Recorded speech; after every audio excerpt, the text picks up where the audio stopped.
Every kiss will take a while. Velvet touch, a venom stare. Every sinner's trapped in there.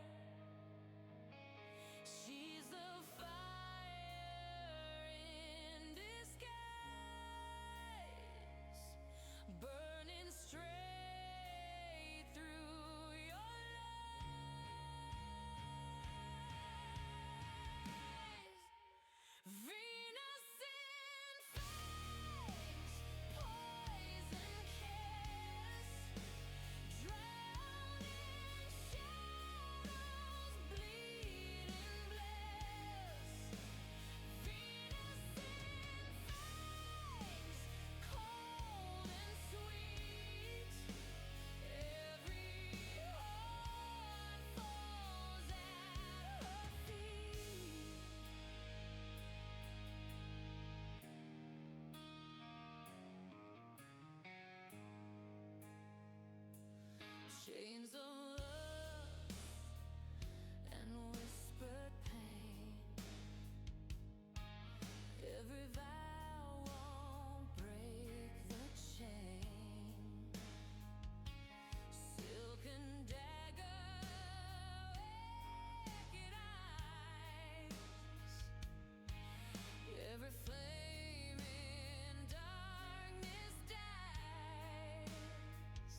Oh yeah, baby.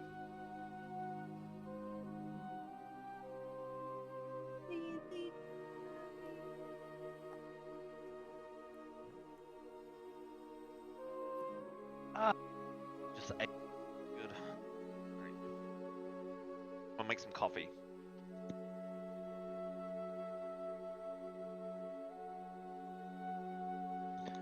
So I joined the group as a player. I don't know if I told you guys that.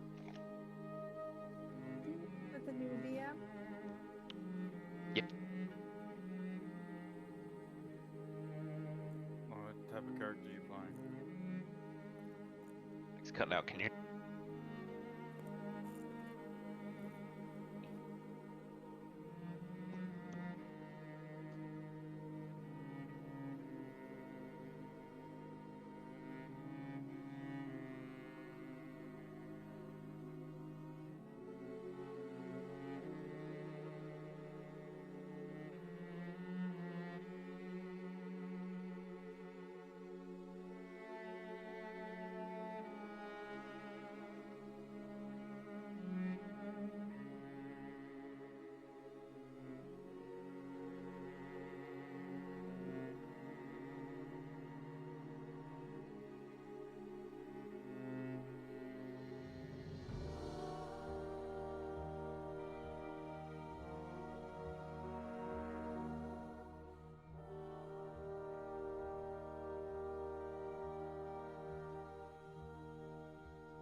Nikki, I didn't ignore you. I swear.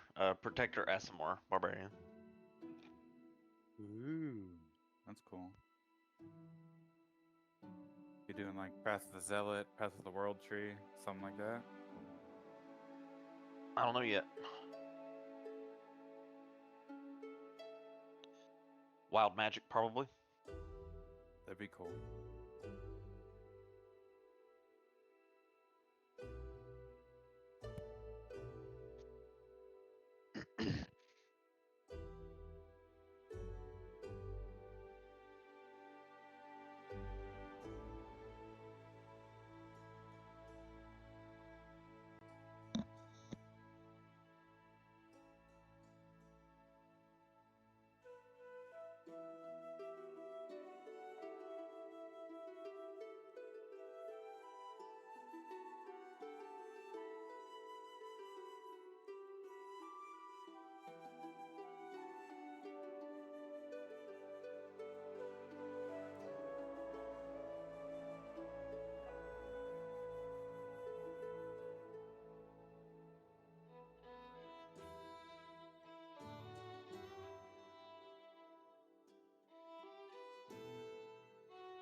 I'm just waiting for Anna in case you guys are wondering.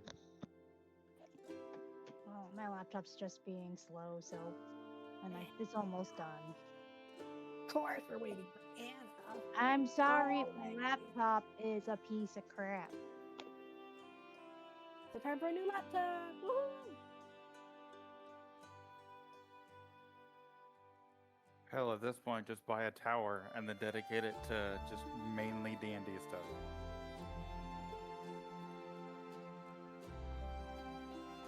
Yeah, if you're gonna pay for it, Nikki. I don't love you that much.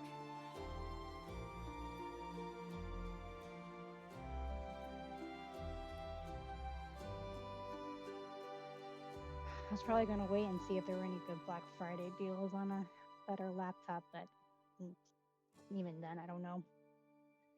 Can't be spending too much outside of necessities. Black Friday's gotten like worse every year where it's not actually good deals anymore. It's like 20 and Yeah, 30, that's true. 40 too. deal, and it's like that's not a Black Friday deal. That's not worth trampling someone over in the true spirit of Black Friday. Okay, that like never happens anymore because it's not done. Most of it's Everything's just online. Yeah, it's all online. Like, And they're all bad deals. And Anna, D&D What? is a necessity. Therefore, you can spend money on a laptop.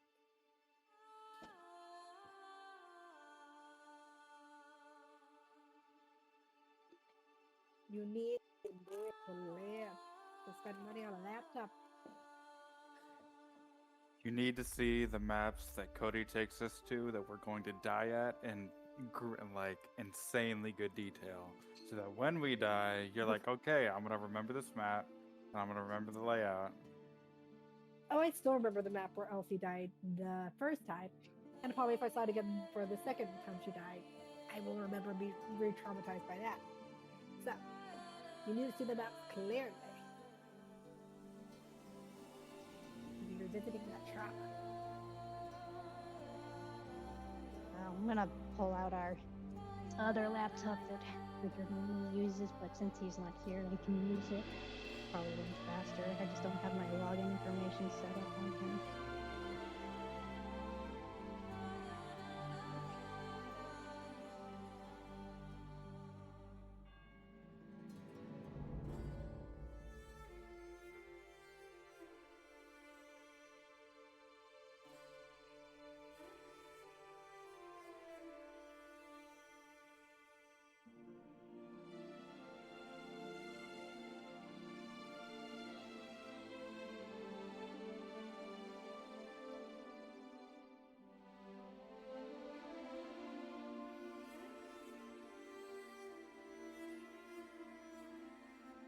So I'm logging in to the thingy, and when I click the thing, it has like, the pre-saved emails, and apparently his ex's email is still in here.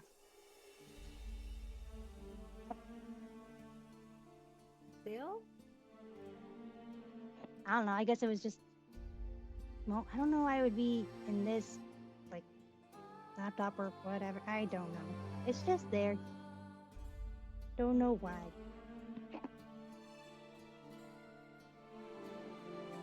So like a newer laptop? Yeah, like, all the laptops we've gotten have been after we've been married. I just don't know why Roll20 would recognize her email at all.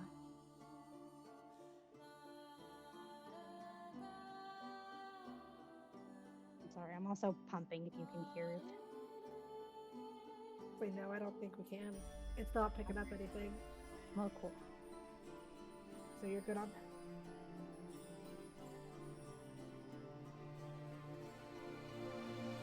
Not that it's like gross sound, just hear vacuum kind of sound.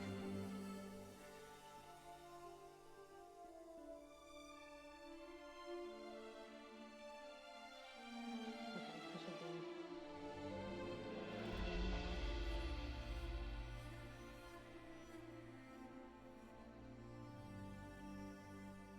We need to fight a battle over mint injustice.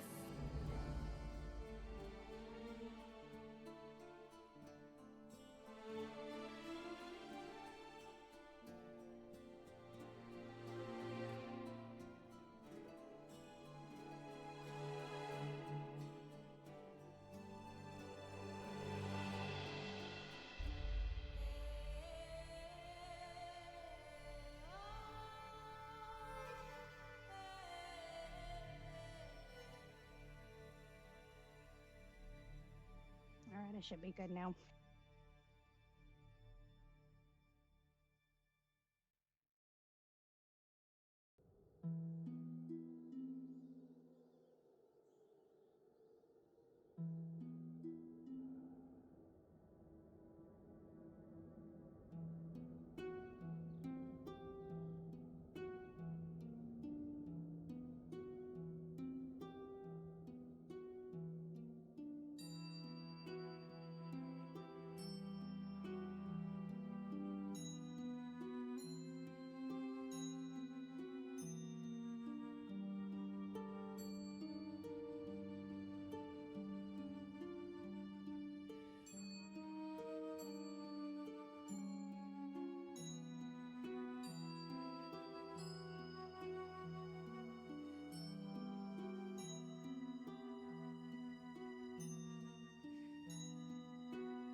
All right.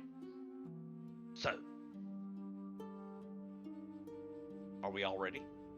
Are we all here and ready?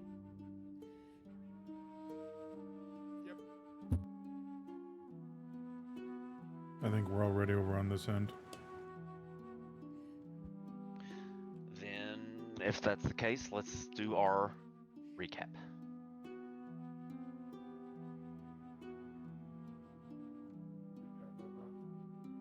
Can I use your notes?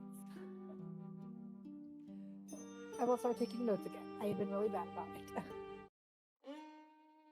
Yep, I will do the recap using Nick's notes.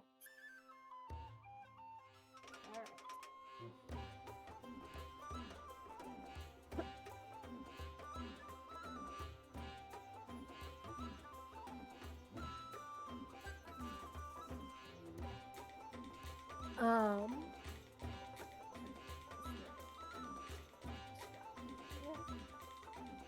Okay. We opened the session with Lan returning from his meeting with Sir Callan and speaking to the group about Sir Callan coming to the vineyard to talk with our group. And we then enjoy the rest of the evening. Good luck to fight. The next day arrives, and as our group gathers for breakfast, a small words are hard. Approaches, wow, words are hard. The party introduces himself as Simon, and hands Lan a letter. Lan reads it, and it's from Kazir. The letter explains that Taven and Kazir have departed to try and complete Taven's quest because Taven felt the time-sensitive nature of the quest was running short. Simon was asked to join our group in Kazir's stead and travel with us on our future adventures.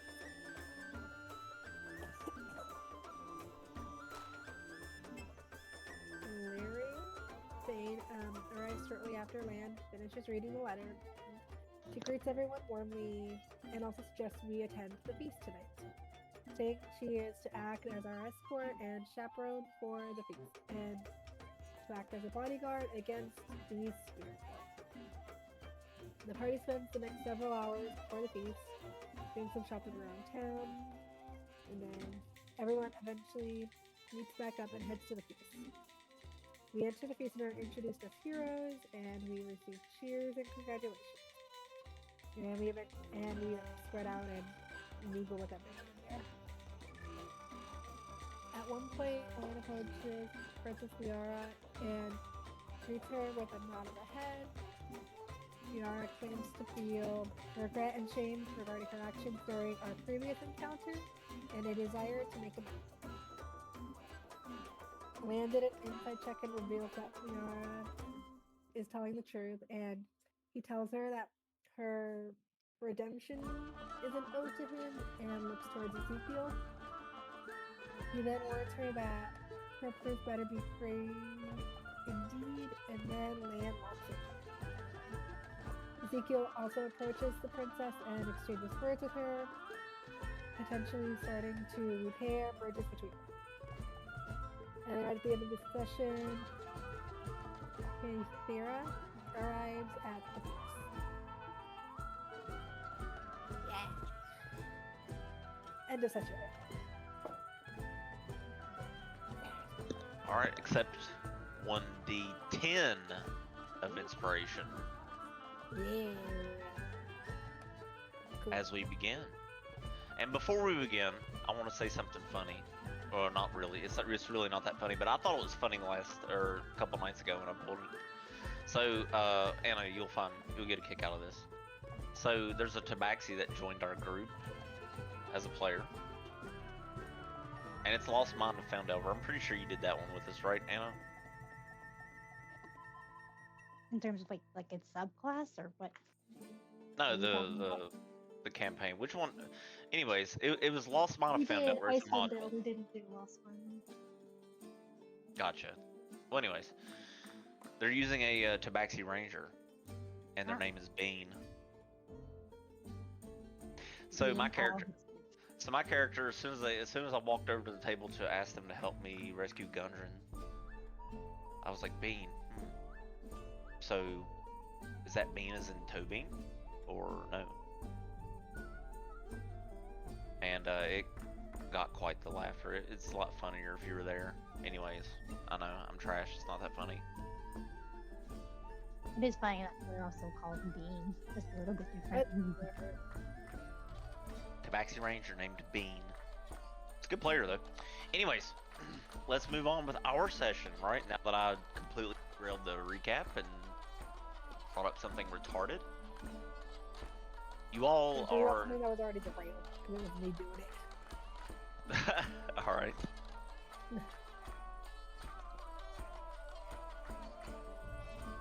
Sorry, go ahead.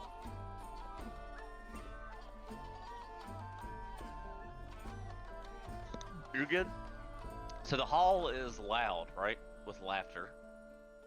Clink of goblets, the crash of tankards, and the music thrums against the stone, drowning in the heat of torchlight and roasted meats, and you all share tables with various individuals as you mingle.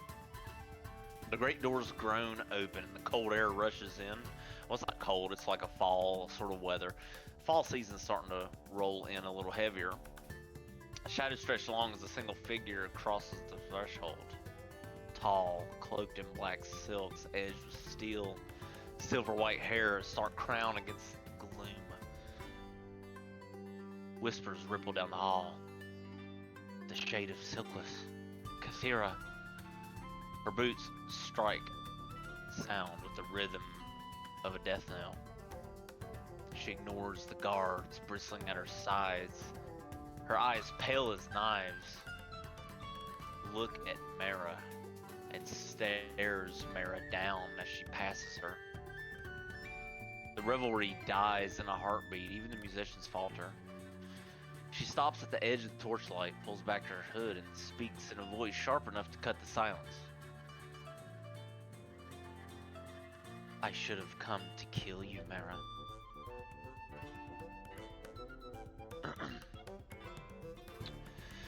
The child I bore, the son that you cut down. Every step you've taken since should have been your last. And yet, here you sit, praised as some sort of hero. She lets the words hang, almost like as if venom's dripping from them. And the room waits for the blade to fall, for her to draw steel, for blood to stain the feast. Instead, she exhales slowly, her eyes narrowing, the edge in her tone shifting from personal to dire. I did not come here to kill you. Not tonight. There's worse at your door than me. Enjoy the feast. And she leaves them and approaches the main table to talk with the Admiral and Princess Leor. What do you guys wish to do?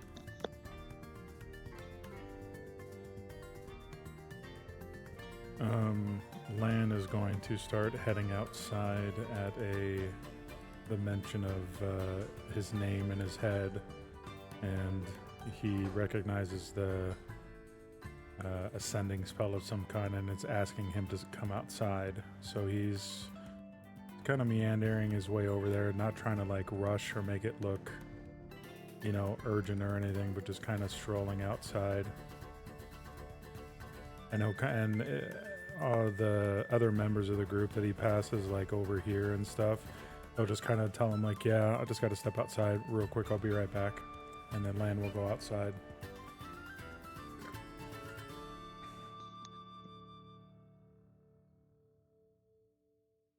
As Lan walks away from the table that Ezekiel was at, can I insight check him to see if he's actually telling the truth or not?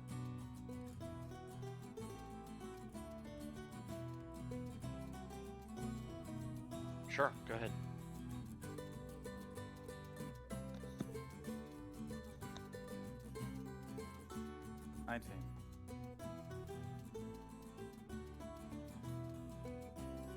You get the feeling he may not have. He's legit just trying to throw out an excuse so he can be excused. Ezekiel is going to follow him outside then. Okay.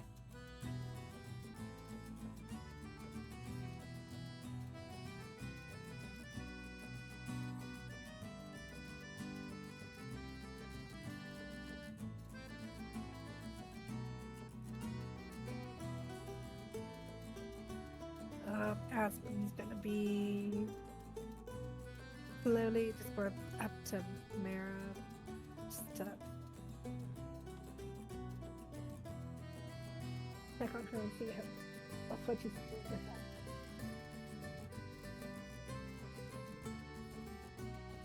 that. If the map went blank, give me a second for some reason. The lighting. Everybody should still see the map, right? Yeah, I still see it. Okay, gotcha. All right. Anyways, I'm sorry. Go ahead. A few players. When you exit the room, I make your token disappear, but you should be able to still see the map. All right. Anyways, go ahead. Sorry, Aspen. I didn't mean to. No, you're good. She looks a lot like Calder Voss. So it's like, no, that's your brother. Is that your mom? Marithis looks over to you. You can hear the fusion voice sort of getting louder. She says, well, she was my stepmother. She was my stepmother. And we killed her son. The one that she was carving into the weapon to be as deadly as her, as she was in Silkless.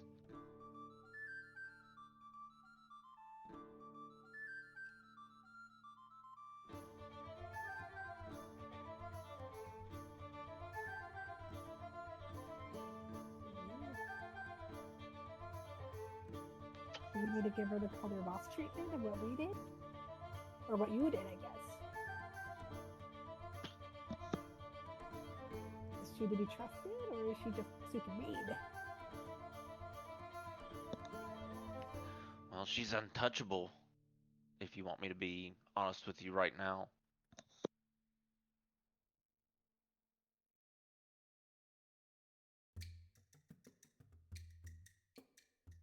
And untouchable in the way of, like, no one can hit her, or draw blood, or...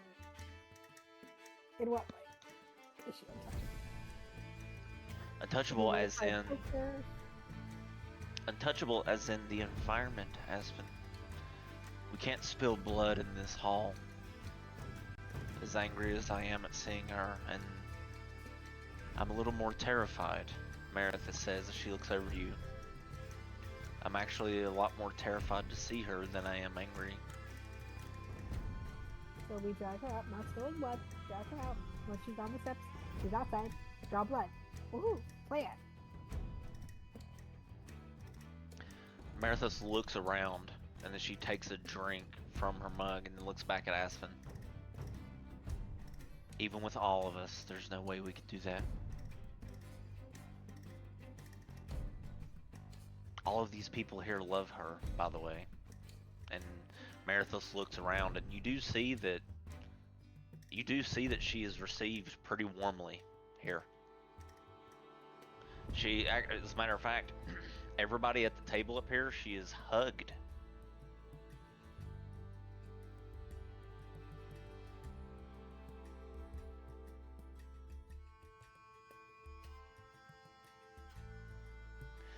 So Marithos will motion to you, Aspen, this is a room of her allies. We cannot act out here. And as drunk as I am, as much as I would love to, I settled my differences with Kaldor, and you were there with me. I tried to see reason with him. I tried to reason with him. I tried to explain to him that I was on a different path and that he was being forged into her weapon. Look where that got him.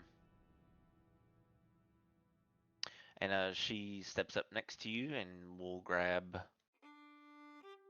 a turkey leg.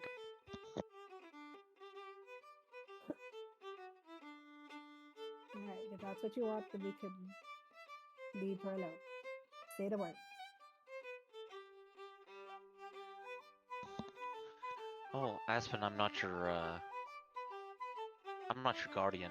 You're plenty strong as it is. If you want to spill her blood, go right for it, but just let me know who I should send the obituary to before you go up there.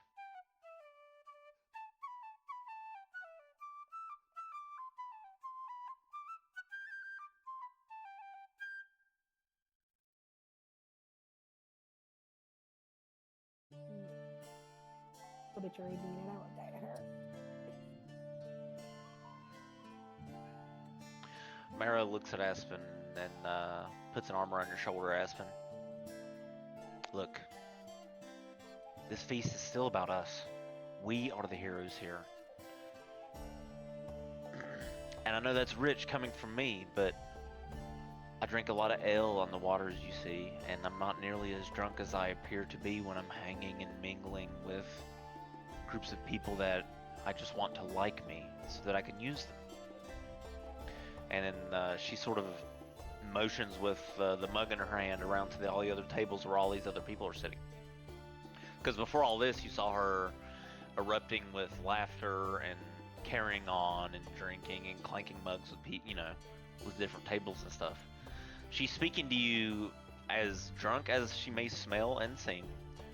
She delivers these lines in a straight way to where it doesn't sound as if she is another one of those drunken, reckless pirates. You see what I mean?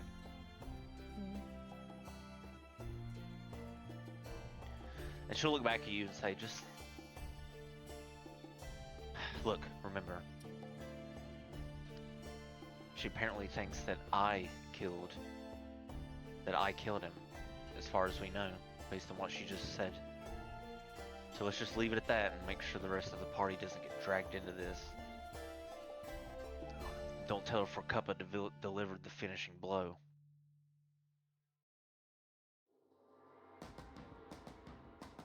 Don't mention anything like that, Aspen. Don't be stupid. Please. And Marithos will hug you and then scoot over a mug of this really rich-looking light ale. And she will go back to this table here.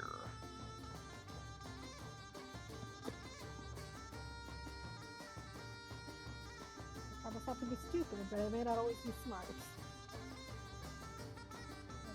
And go back to the table where I was at before. Marithos gives you the whole I'm watching you motion with her fingers and points at you as you cross over. We'll do a peace sign back. Yeah.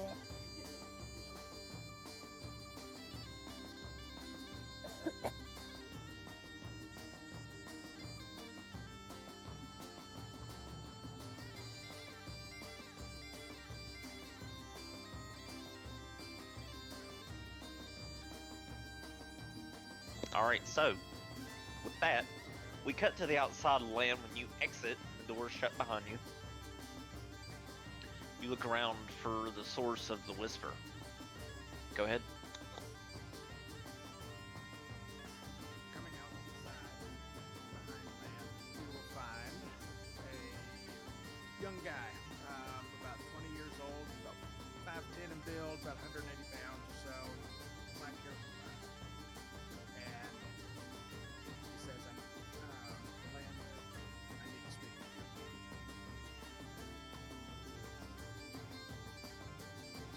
So Lan is gonna look at this newcomer and he's gonna kind of just with his eyes look around to see if there's anyone behind him lingering out on the street or anyone to kind of see, you know, if this guy's got like other friends around him. And assuming he doesn't notice anyone, he'll just kind of nod his head and kind of gesture for this individual in front of him to lead the way to wherever he wants to chat. So you kind of go off to the side to the shadows, and you will look at Land. My name is Emrys. I am the personal servant of King Alan. You are in danger. And he will pull out the scroll and hand it to Land. You're being watched by Sir Callan Dross. They are trying to take the crown for themselves.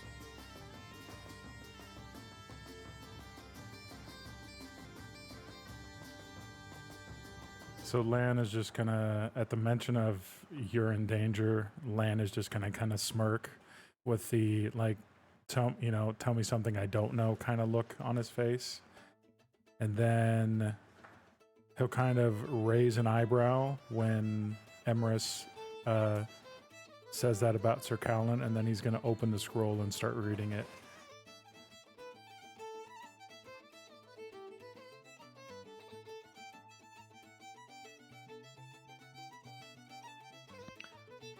Emrys, did I show you a handout for the scroll? Let me look. Yeah, you did. That's what I thought. Yep. I must have moved. Oh, here it is. Yeah, I moved Under it to Sir the. Callan's scroll. Yep, I moved it to the handouts thingy.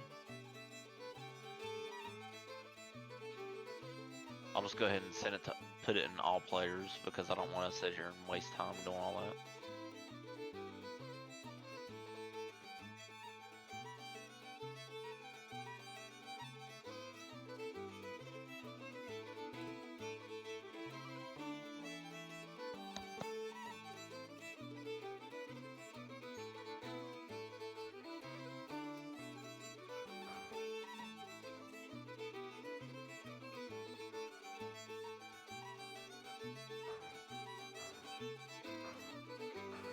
So after Lan finishes reading the scroll, he's gonna kind of slowly roll it up, and his eyes are kind of looking away as he's thinking for a second. And then he's gonna go, okay, it's kind of what it felt like when he was inviting us. So my first question is, do you have a way to prove you are who you say you are? Because we're seem to be dealing with a lot of show you one hand while the other hand is doing something that you can't see type of stuff, if you get my drift.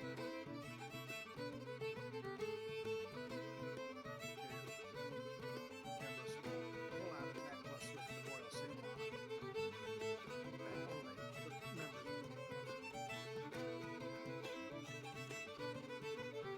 house. And Lan will look closely at the necklace, and after recognizing what it is, he'll nod his head in thanks to Emrys, and then he'll say, okay, my second question. Who or what is or are this synod? Synod? Who or what are they? They're a group that obviously is going to overthrow my master, or attempting to anyway, and that cannot be allowed. I have been sent with the task to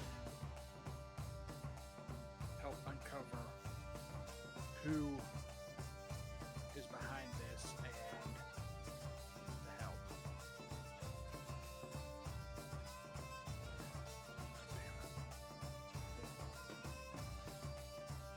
And Lan will kind of nod his head and say, all right. I need to introduce you to my friends. Why don't you come along? But before we go, I do need to share something with you. Okay. Not even my master knows, but I will share with you because you seem trustworthy. And he will open his palm, and in his palm he will cause a flame to appear, and in the shape of a dragon floating up and down. And then he'll put this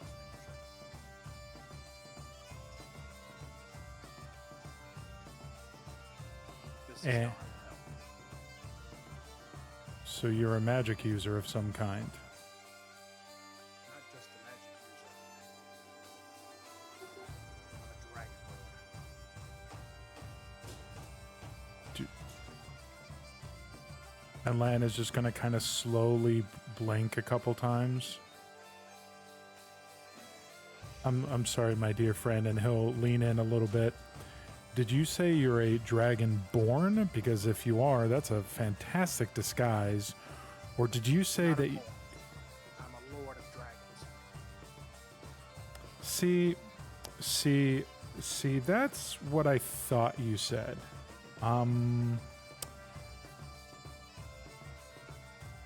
Okay. Well... by the way, this large individual approaching, who we're going to say didn't see your little display. This is... No, I would say like have like as they're starting to come back in and then they get stopped again. Ezekiel comes out the door and he's like, Lan, and then he sees them and he's like, and then he starts walking towards them and he has his arms up like, what the hell, man? Where'd you go? Yeah, we'll, I'm picking up what you're putting down, Emrys. Thank you for showing me that. This large, walking suit of armor here is my friend Ezekiel.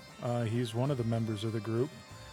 Let's go, chat with the rest of us, shall we? And then... I will put my hood up and then kind of cloak myself. I'm fairly certain that Sir Knight up here knows exactly who I am. It's probably best that I stay kind of I'll just kind of hang behind you a bit. Oh, by all means. And then Lan will kind of just rotate his attention wholly to Ezekiel to try and kind of like, quote unquote, forget about Emrys to try and draw even less attention to him. And then Lan is going to kind of walk closely to Ezekiel and kind of fill him in on the contents of the scroll and the synod and kind of what's going on, and basically tell him everything except what Emrys showed him about being a dragon lord. He'll keep that to himself.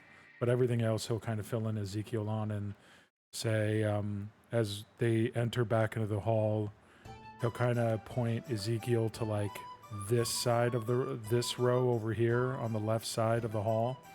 And he'll say, all right, grab everyone, and bring everyone to where Soot, Sibin, and Forkuppa are sitting, and then Lan will walk up to them and say, hey,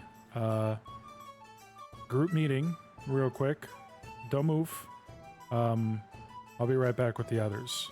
The Lan is going to kind of walk just a little quickly and grab everyone else on this side of the hall while Ezekiel does that on the other side. It's gonna be kind of because she's been drinking. It's just being like freeze in a really awkward position, just giving him a look like, okay. Before Lan and Ezekiel split off, he's gonna pull Lan aside real quick and he's gonna say, "You need to get better at lying, my friend." And he'll kind of give him a hard pat on the back, and he'll go and fetch everyone, Sienna and Meredith, and he'll kind of be like, "We're having a meeting. Come over here."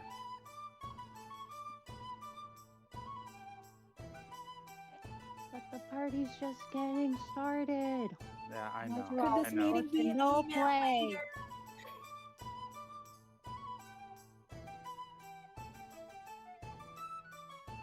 He'll kind of like put a hand on Sienna's shoulder and just like kind of start leading her over to the table, and he'll like do a motion behind him for Meredith to follow.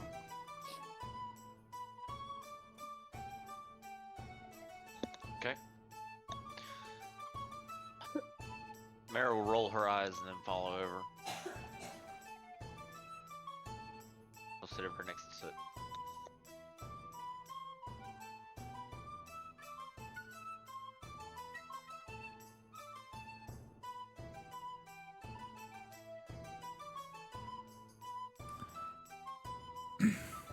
So, once everyone is gathered around, Lan's gonna say, he's gonna kind of gently put the scroll on the edge of the table, like still up close to him, and he'll say, "So, I think this was the scroll that I was possibly looking for the other night on my little excursion following our good friend." And he'll one hand will kind of do the finger quote sign when he says friend, our good friend over there, Sir Dros or Sir Dross.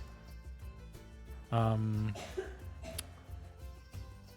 was approached by an individual just outside who has shown me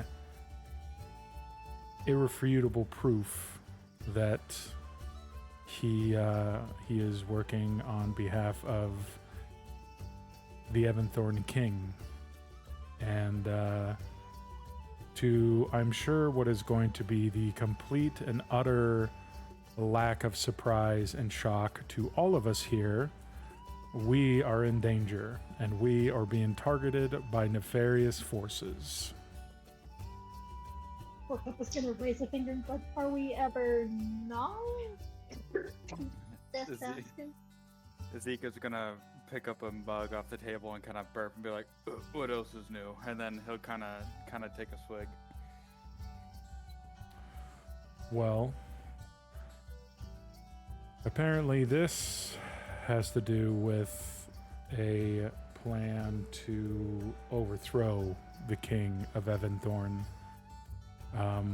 We were part of us, the scroll says part of the whole part of the plan was in fact to get us to the party. Doesn't say anything bad's gonna happen here. It's just, you know, obviously everyone keep your guard up, but it does say that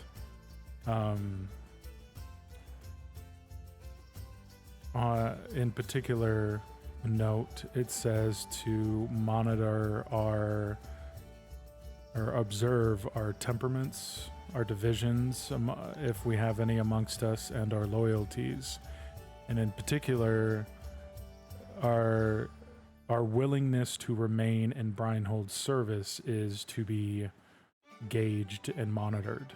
So I think we just keep going along with the night, enjoy ourselves. Yeah, we definitely do have a probably an unwanted visitor in Cythera up there, but as I'm sure you all noticed when she walked in, she was welcomed pretty warmly and a lot of smiles and laughing. So, unfortunately, I think she has a great many more allies in this room than we do, even though we're the heroes that this feast is supposedly for. So, oh, and this bottom line here, it says, above all, remember, until his crown is restored, Breinhold must remain steadfast and united. So something tells me that slapdick that we just defeated the other night, either he's not actually dead, or there's a group of people out there that don't believe he's dead.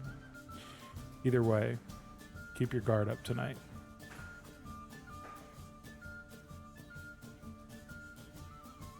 So what I'm hearing is that I should not make it public knowledge that I killed her son. Not that I was going to, but just double checking. No, I would probably very much keep that to yourself for Cuppa. I mean, he did try to kill me first. I just tried to kill him back and was more successful. So Yeah, I don't think his mom is going to particularly care about all the context of the battle. I think all she really gives a shit about is that her son is dead. So, And we're the ones that killed him. so yeah, let's. maybe she should have just taught him.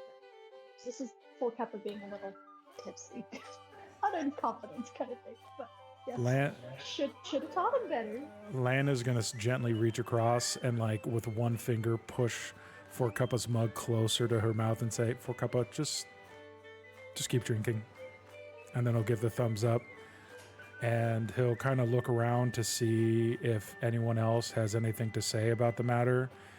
And if no one does, he'll kind of like, all right, go back to what you were doing. But yeah.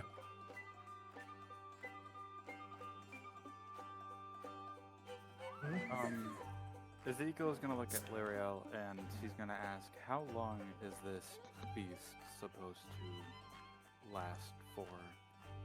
And are we required to stay for the entire time? Lyriel looks around and then looks over at you. No, you don't have to stay. You're not prisoners. You can leave anytime you want. Think of it like this. This is what you're seeing take place now that you've been praised, and everyone has adequately praised you, I would say, unless you want to talk to them personally. But what you're seeing is politics unfold. And then she sort of motions over to the head table. And now that most of the quote-unquote partying and letting loose and bullshitting is done, you see a little more serious talk taking place at the head table. It seems, anyway. Like, Cathera is showing people things and parchments and things of that nature, so she looks around and says, this is honestly a great thing for you all. If you wanted to just bow out and leave, you could. No one's stopping you. You've been praised. You're not stuck here. And when they're done with the hall, Breinhold's own will clean the place up, so you're not stuck here. Does that answer your question? Lyriel says. Yeah, that answer is satisfactory. Before Lan walks away from the table, he's gonna ask, do you just want to gather the group and head out and get a head start on this? Because this sounds like something that shouldn't be left sitting. It sounds like something we should nip in the butt, as people say. Before we go biting butts, let's go eat some food and drink some beer. Free food, free alcohol, free. I would say Lana's gonna kind of nod and say, and he'll kind of put his hand down on the table, like, hold on, before everyone disperses. I would say leave. Obviously, no, like Lyriel said, no one is forced to remain, but I would caution that if you are going to leave, I think we do it in groups of 2 to 3, no more. We don't all need to leave at once. I think if we're going to leave, we draw as little attention to ourselves as possible. So I would say we go in groups of 2.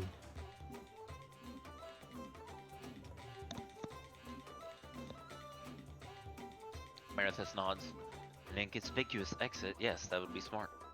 Especially since it's so early in the party. Isn't does it that kind of mean- rude to leave a party early, especially if you're in the guest? I feel like that would draw a little bit of attention. Like if we need to start playing a politics game, we need to stay and mingle with the politics. Yeah, well, And to point out our groups, one of our group's weaknesses, we're not the best at politics. So I feel like we've attended the part of the party that we need to attend, and now that smarter people than us are talking about things we don't necessarily understand, we can kind of just filter out and then focus on, saving the kingdom for a second time. Correction, Ezekiel, smarter people than you. I think I'm pretty smart. Yeah. Anyways, And I'm great. I'm gonna hold up like one fist and look great at diplomacy, other fist, compromise. that's what worries me. well, like Lyriel said, the part about honoring us is done and over with. And seeing as how technically we have no say or are not involved in any way in the actual ruling and the day-to-day operations of the city of Brinehold, I feel like even though we do need to be a little more politically savvy, I feel like this isn't necessarily the best time, and I feel like we would be looked at as just being a little pest and being in the way. So, yeah, I think it best that we just kind of, as one of my teachers say, I think it would be best if we just kind of float away like a fart in the wind.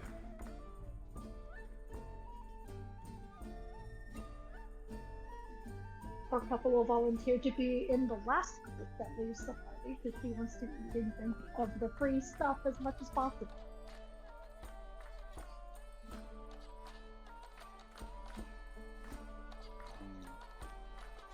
Ezekiel will nod and be like, alright, I'll go first, because I'm a little less known than everyone else here. And he'll motion a Soot to kind of like follow it, and he'll kind of, we'll be two blocks down towards the right once you exit the door, and he'll exit the door hopefully with Soot in tow.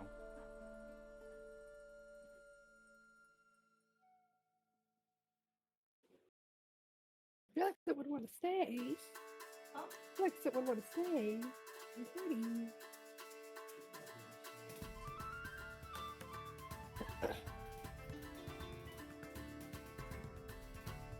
Okay, so you guys slowly trickle out.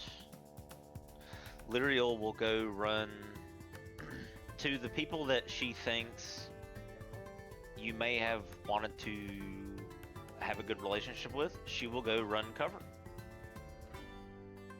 So Lord Thalos and Ysara, she is going to go talk to them while you guys trickle out to make sure that they don't receive that as something negative. That's the most she can do for you before she also leaves and follows you out. So that will be her plan as you guys trickle out in pairs of 2. at least one of them, probably one of the last groups is Aspen and Forcupa trying to stay as long as possible.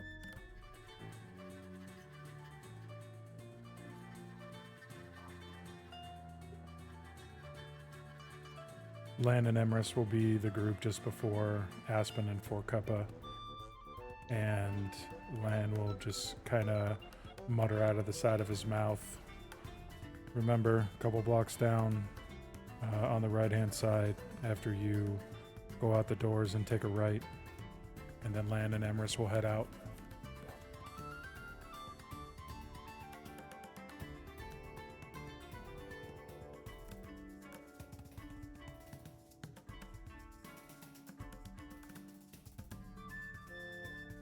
Okay.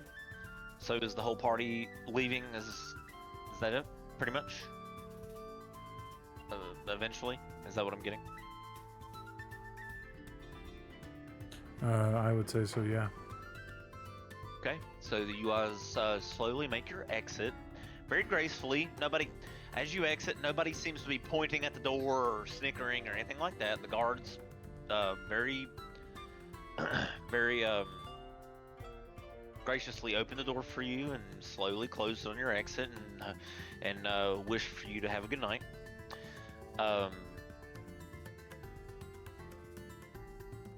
Yep, so the door shut behind you, and from the other side of the hall, it seems like there's no changes. They don't erupt.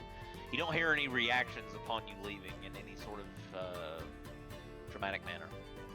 So you're able to leave, and you're in the streets of Reinhold.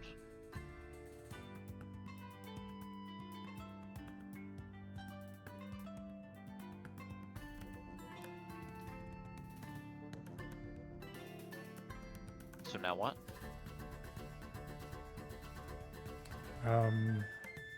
So after the group kind of meets back up, Lana's gonna say, well, that was kind of a pissy end to the night. Approximately what time would it be? I'd say 10 p.m. So yeah, I mean it's early by feast standards, but late by normal everyday working person standards.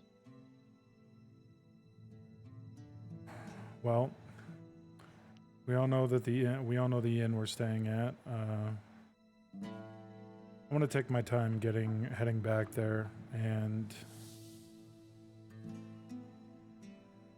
I do travel better alone. It's one less person I have to worry about when I'm doing the I think Soot said it, the sneaky stuff. So I'll get back there, but I'm gonna kind of take a meandering path.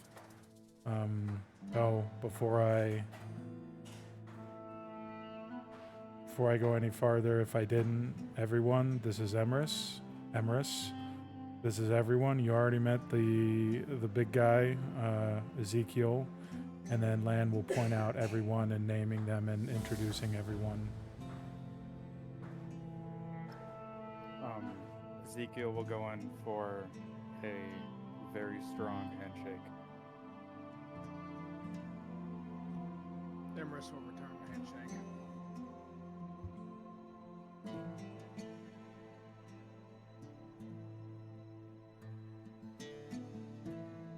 Lan is just gonna kind of snicker to Ezekiel and be like, stronger than he looks, huh? He'll kind of playfully look at his hand dumbfounded, like, whoa, yeah, whatever. And then he'll walk off.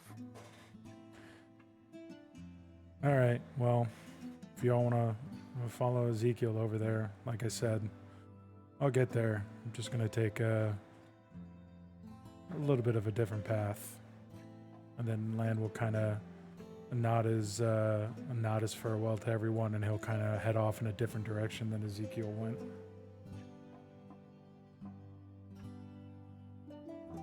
Question for the DM. Yep. How long has it been? If I remember correctly, it's only been like a day or so, correct, since Ezekiel dropped off his sword, so like it's not ready yet? Yeah, I mean, you would probably at least want to check back by midday tomorrow. Okay. Yeah. But to answer your question, yeah, it's still pretty soon. I mean, the modifications that you're making to it, yeah, give it until tomorrow afternoon. Cool. Then, knowing that information on the back of his head, he will head to the inn where they are staying.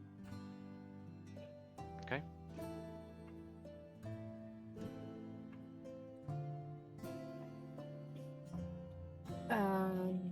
Aspen's gonna turn to Forcuppa and hopefully Sienna and that are still there. I'm just like, listen. The new bitch that came in, she hurt the mint that I talked to and made friends with. She was mean to Meredith. She's her stepmom. Not saying to beat her because she's very well liked, but she is a shady bitch we need to watch out for. And we need to avenge them eventually. Poor girl. I still tipsy, like raise her arm up, like fuck it, I get it. Not right now. Where'd she go? Poor cup is really good to do that right now. Just kind of following people.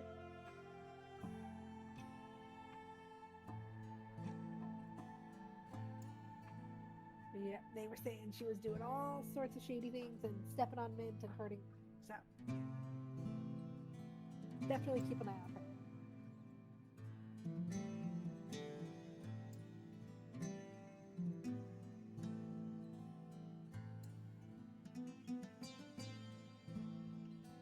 Is there any still townspeople out, or are they all just at home sleeping during the feast, or are they all still out celebrating? There's a lot of people out actually. Yeah, it's quite lively in the streets as you exit, and that's something that's something that, I mean, obviously you readily notice as you exit. You guys want to join the revelry and have fun here?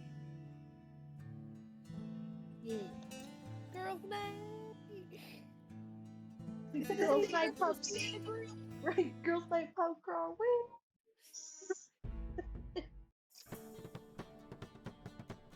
Listen to stay in a group for safety. See, we're doing that.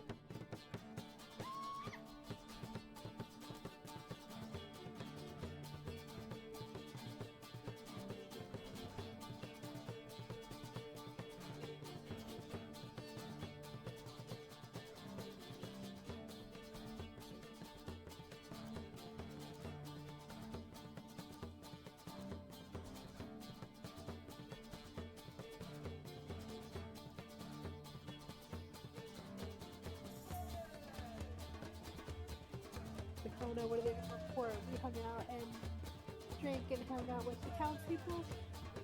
What's the bad in that? Yeah, that's our cover. It's we're going out celebrating and drinking. That seems very expected of what people would be doing. So we're just keeping a low profile by being very out in the open. It makes sense. Brindlehold celebrating in Brindlehold. Why are we justified? Let's just go. Are you down, Sienna? And sit. Sure. Yeah, it can be the adult supervision. Yay! It'd be great. I'm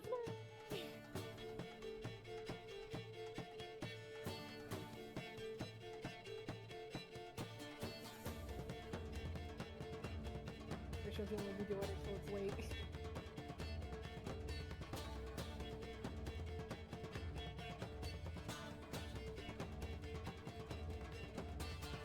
All right, so y'all are girls nighting some of the extra hours in the night. Yeah. Okay. And let's see. So okay.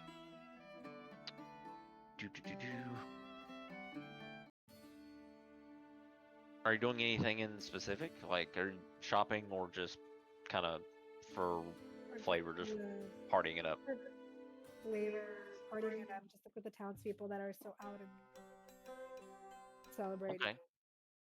Well, I mean, you are received very warmly as the newest folk heroes in the history of Reinhold. So you are received very warmly. Many free drinks are offered your way. Um, yeah, so it goes just about how you could imagine. I'm not looking to get in any kind of specific shenanigans, just enjoying a night out, Yeah. celebrating because it's allowed right now. Yeah.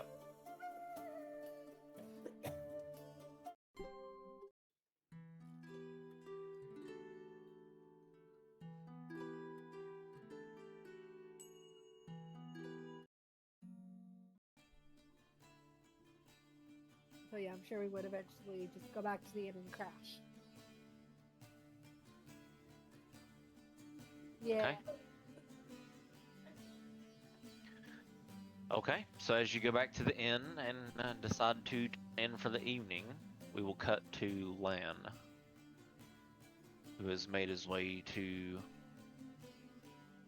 where Kieran is staying. So Lan, you cross the veil, and you do notice Kieran on the other end of the veil. Looks as if he's in the middle of like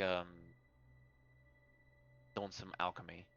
Looks like he's making or tinkering. It would seem tinkering with some sort of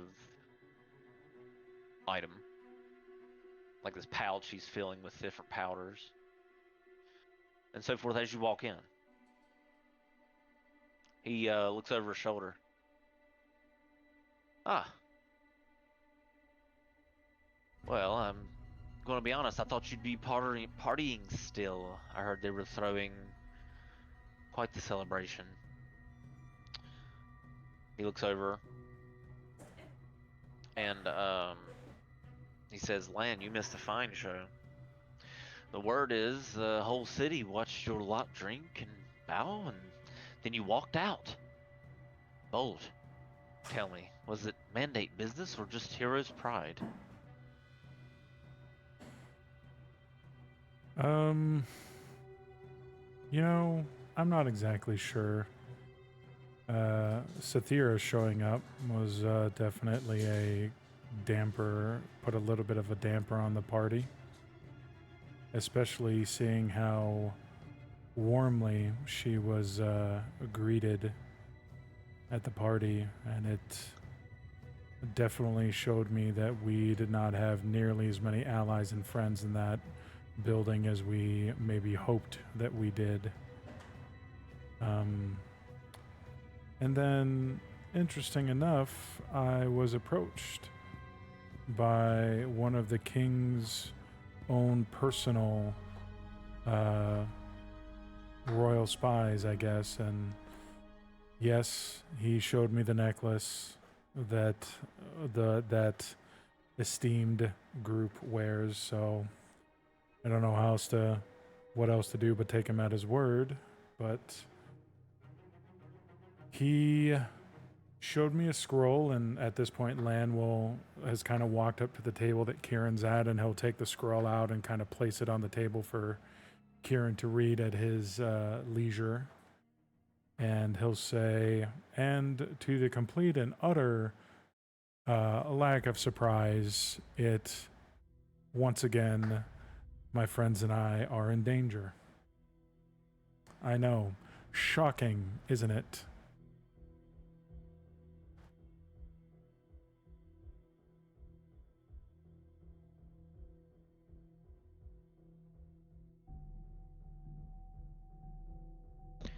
Shocking. Yes. Yes, yes. And he pulls the parchment over and sort of looks at it. So he looks at the scroll, and his fingers sort of brush over the seal, as if kind of savoring the weight of it. And his eyes flicker. He says, "Of course. Great feast was never for you. It was for them. Gilded cage, leash draped in silk. Observe their divisions. Gauge their loyalties, and note their answer to the invitation.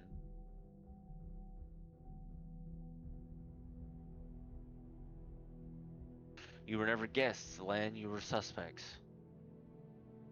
His sort of expression sharpens, and he says, "This synod, I don't know the name, but I always smelled the rot. Priests, admirals, whispers of kings' lapdogs, it seems. They'll praise you by torchlight and gut you before the morning council. Sound familiar.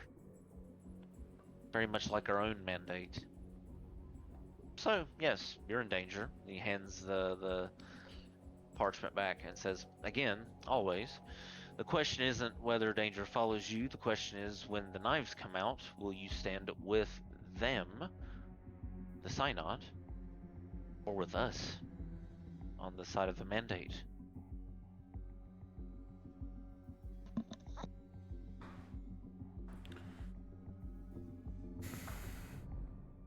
Well, I would say I would stay on the side of the mandate because they seem to be targeting the king.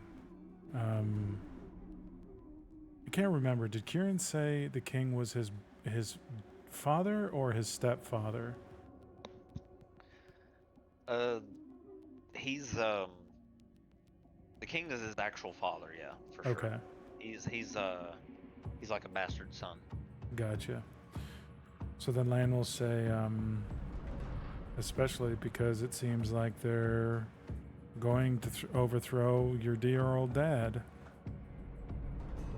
I've never met the man, but judging by what I've seen of the countryside and what we've learned in the mandate, he's a kind and respectable king, and I'd rather have that on the throne than a tyrant like the one that we just defeated up in the sky, or at least I thought we defeated him, but according to the bottom line of this scroll, either he's not truly dead, or this synod is a bunch of lunatics who think that they can resurrect him, or part of him, or something. So, yeah, I would say I am deeply opposed to them, and I have a feeling that the rest of my friends would feel the same.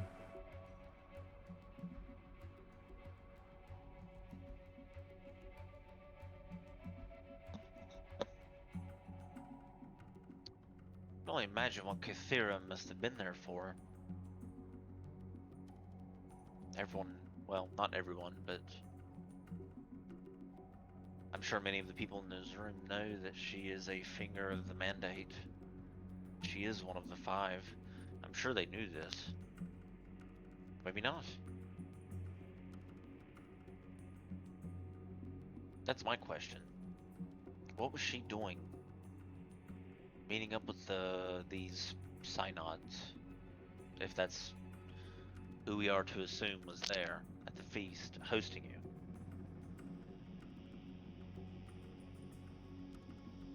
Well, we've suspected for a time that there was a group within the mandate that was moving to seek absolute control. Could she be part of that group? Could she be the head of that group, maybe?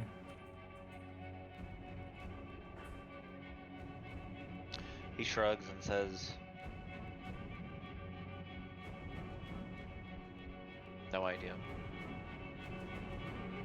No idea. I find it hard to believe, but no idea."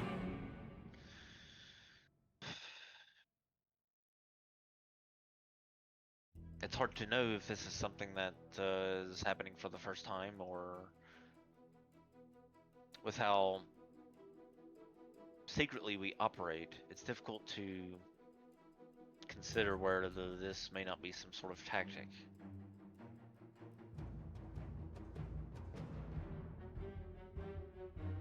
Perhaps Kathira can't tell us what she's doing, and she showed up for some other reason. Perhaps she is hunting the synod.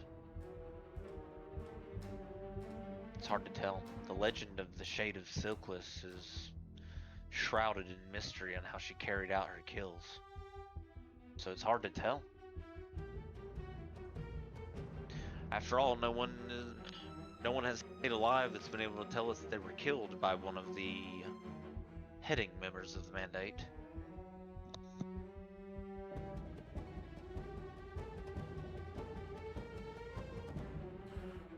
Is there someone that I could possibly talk to?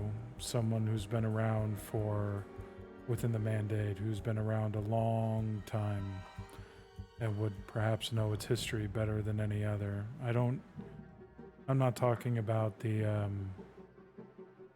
mental library we all have access to, because as the saying goes, the winners are the ones that write the history books.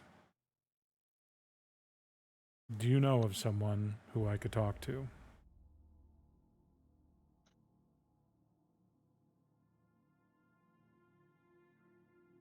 Yes, but getting them to meet with you would be quite the task.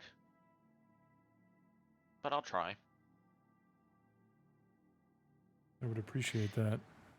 He's a Dragonborn fellow, and he's quite the scholar.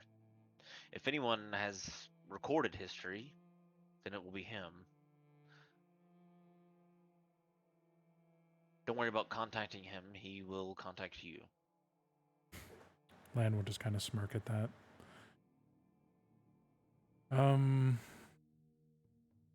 Well, I think that concludes my business here this evening. Oh, one final thing, a personal matter, and Lan will reach down and kind of grab the katana at his side, and he'll pull it out and lay it on Kieran's table. I don't know what broke when we defeated the king, the tyrant, whatever the hell he was calling himself up there.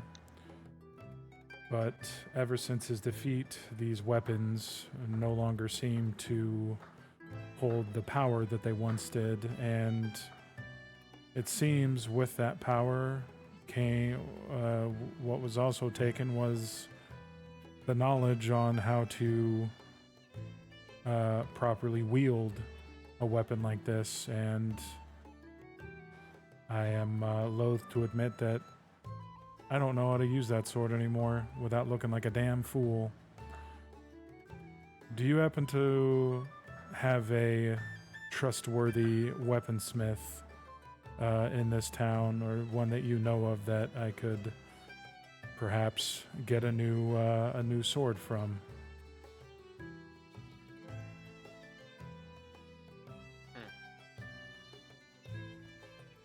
He takes it and looks at it.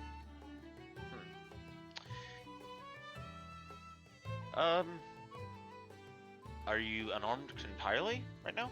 He says. No, and Lan will pull out, I think he'll pat the short bow on his back, and then he'll draw the worm fang dagger that he's got at his belt. He'll pull that out. Not entirely unarmed, but without a main weapon, so to speak.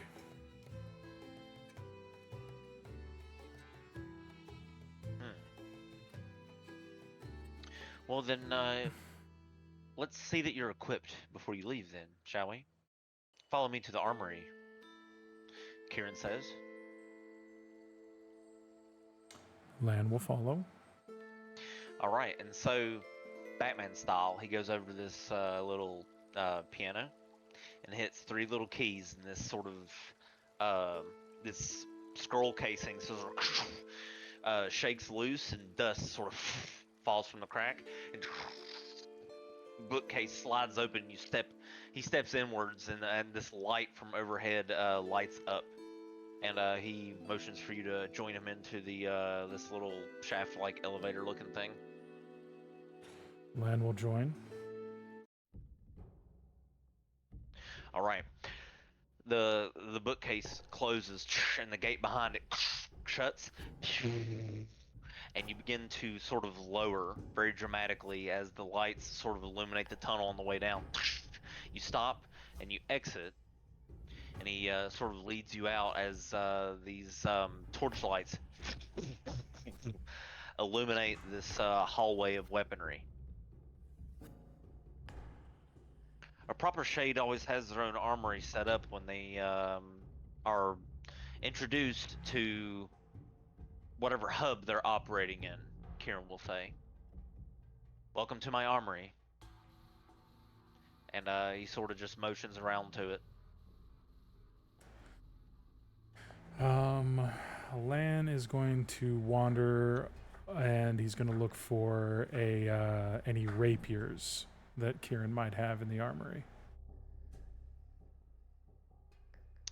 Yeah, he's got quite a few. Lan will kind of wander over to him. Anything particularly special about any of these? Well, on a selfish note, I would obviously like to arm myself with something more potent than your average rapier if possible, but again, seeing as this is your armory, I obviously don't want to deprive you of one of your stronger weapons.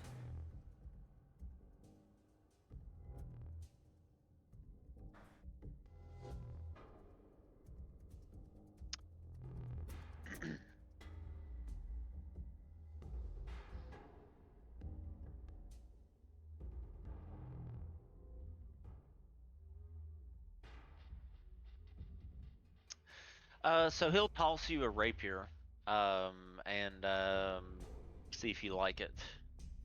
He'll say, "Have a look at this one." As you unsheath it, it's a silvered rapier with this blackened guard, and it's etched with these mandate runes that are only legible to you and the rest of the shades. It's lightweight, and it's very precise. It counts as a +1 rapier, and once per short rest, you can ignore disadvantage on an attack made in dim light or darkness. That's one of the rapiers.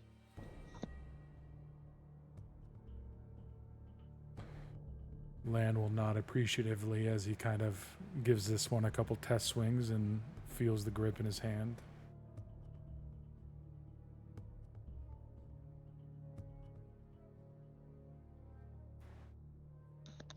Actually, with that one, when you're fighting in dim light or darkness, you can choose to re-roll one missed attack with advantage. That's once per short rest. Nice. So if you're in a cave, you miss a attack with it, you can use this to re-roll that with advantage. Okay.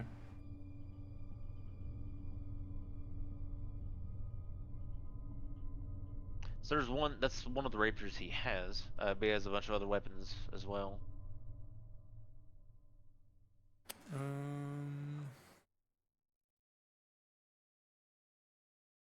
think it's a rogue.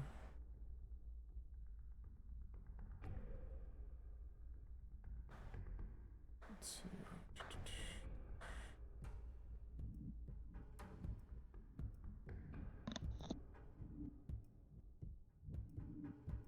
Let's see. Simple weapons, handcraft.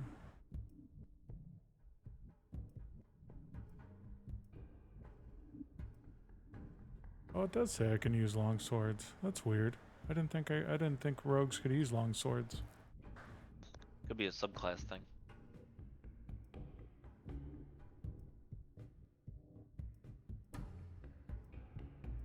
No, if you're able to get the proficiency by magic item or some other means, then yeah. Well, no, I think I have the just the general rogue class, the 2014 one, and it says simple weapons, hand crossbows, long swords, rapiers, and short swords. It's interesting. Yeah, I didn't think rogues had access to long swords proficiency. Yeah. Cool. Yeah, if your strength mod is higher than your dex mod, then yeah, it makes sense.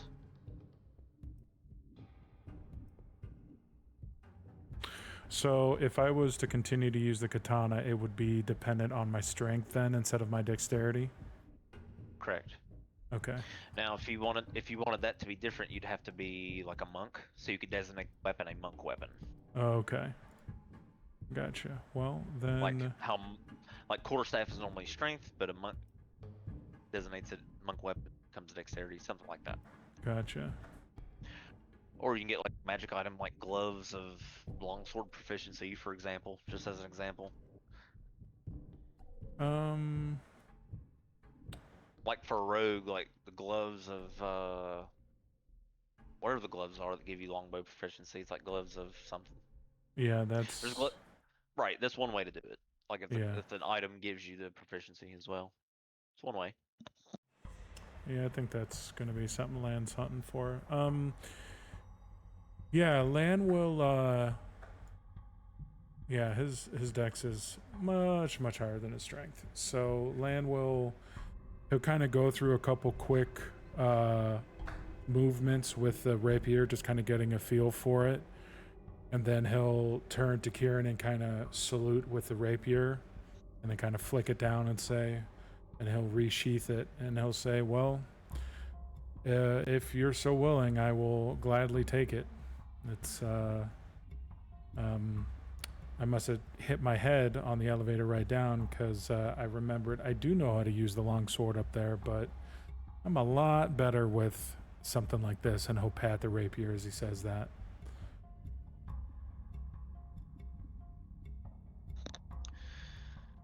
He'll nod and say, "Okay, well that was easy because now I don't have to show you the rest of them." And he begins to escort you towards the elevator to ride out the exit. And This blade was for sure meant for the dance, though. Quick, precise, forgotten all but for the one who bleeds from it. So it should serve you well. Lan will kind of nod his head at that description. And he'll, in the elevator, he's unbuckling the, well, no, he would have already done that. He's buckling on the sword belt for the rapier. Cool deal. So as they get to the top and Lan will head towards the exit, he will look back over his shoulder and say, once again, my thanks for the sword, and I will look for this scholar. I will look out for word from this scholar that you speak of. Until then, may you have a good rest of your evening, and Lan will walk out. Okay. So you exit and back into the late evening of Breinhold.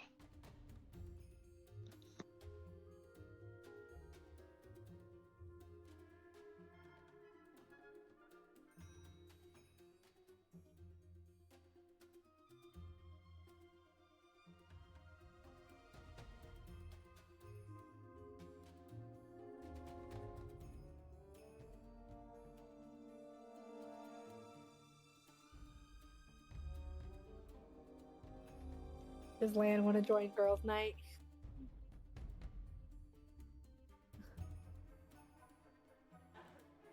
Lan will take a more public route on the way home, and we'll see if he runs into the girls or not.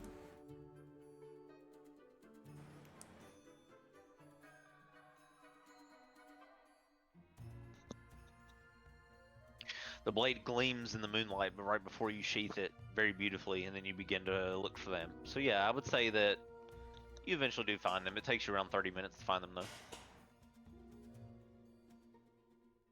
though. Lan will walk up and say, "Hello, ladies. How's everyone feeling?"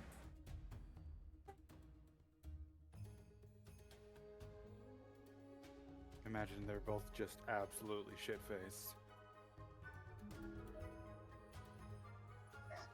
I mean, Lan, do you want to join? You can be an honorary girl. I'm sure I could find you a little dress. We'll put some makeup on, put a little red in your cheeks. This will be so much fun. Yes, I recognize that language. Fluent drunkenese. While I thank you for a cuppa, but I will very kindly pass on the offer of the dress and other accoutrement. Party pooper. What time is it at this point? 11:45 or so. Getting pretty late. Lan will say, "All right, ladies, I think it's time to call it a night." And go ahead and he's gonna start gently trying to like get them all together and start shuffling them towards the door of whatever inn he found them at.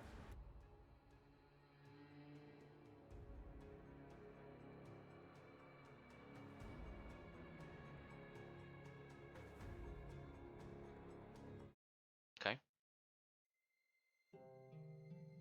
Very well.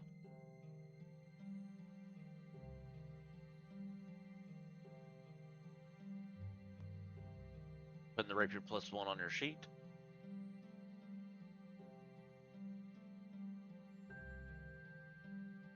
Right, Shadowfang.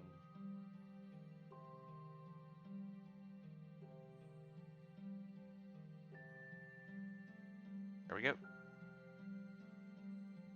Thank you, sir. I'll let you mess with it because I'm sure you know what you're doing. All right, cool.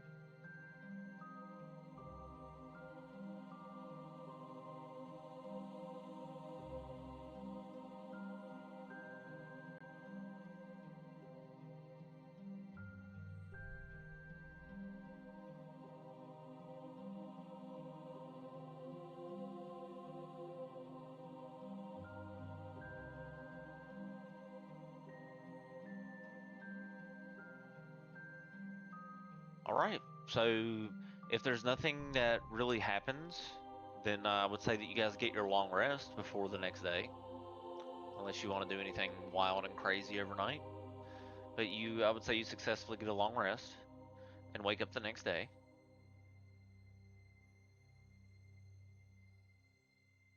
Clarifying question, real quick. So, Yep. the items that we have, the veiled artifacts, do we have those and they just are like dormant now? Like they don't work? Or like when we killed what's his face in the Colosseum, did they just like evaporate in our hands and are like no longer existent? They're pretty much empty husks, but I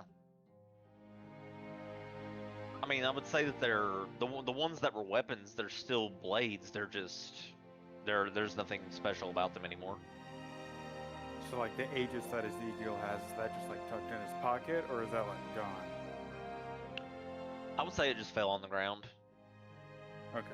So then he would have probably just left it there. Alright, never mind then.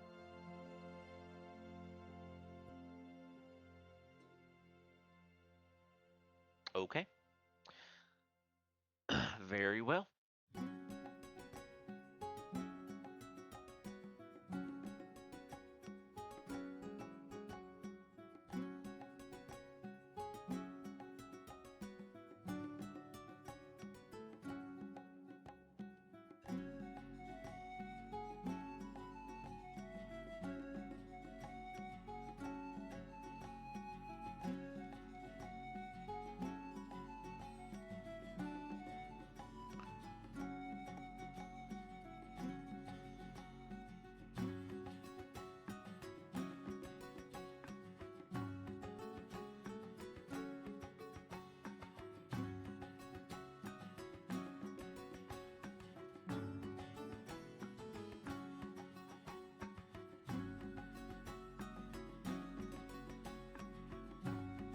All right, so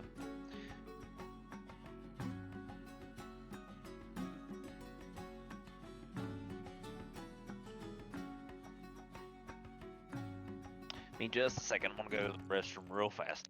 I had too much coffee.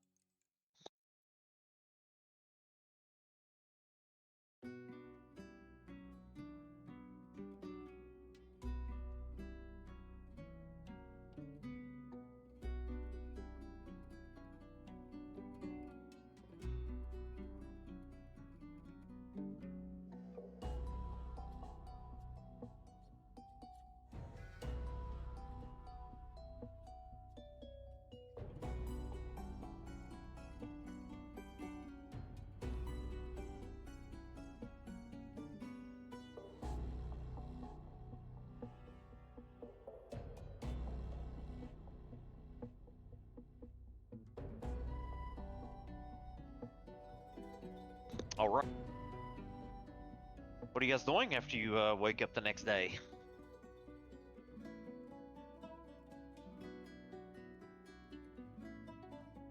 Recovering from a hangover, trying to find just straight coffee beans. All right, make a Constitution saving throw.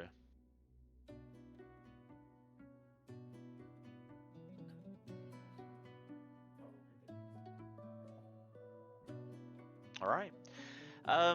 You can feel that you should have a bigger headache than you do, but you don't. You feel noticeably weaker from the alcohol, but there's no pounding headache at least. But you definitely still feel the sluggish effects.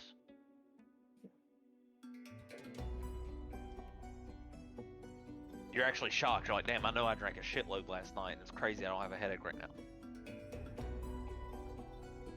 It's kind of like one of those things. You was always fun.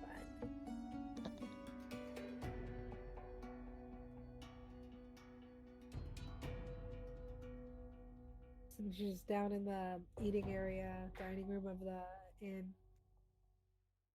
waiting for everyone to wake up and get breakfast. Okay, they have some sausage links and a lot of omelet style things going on with some bread.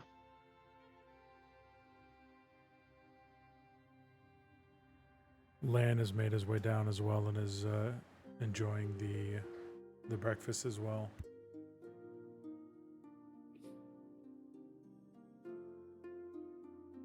Okay. Okay, Emrys joins them at the table.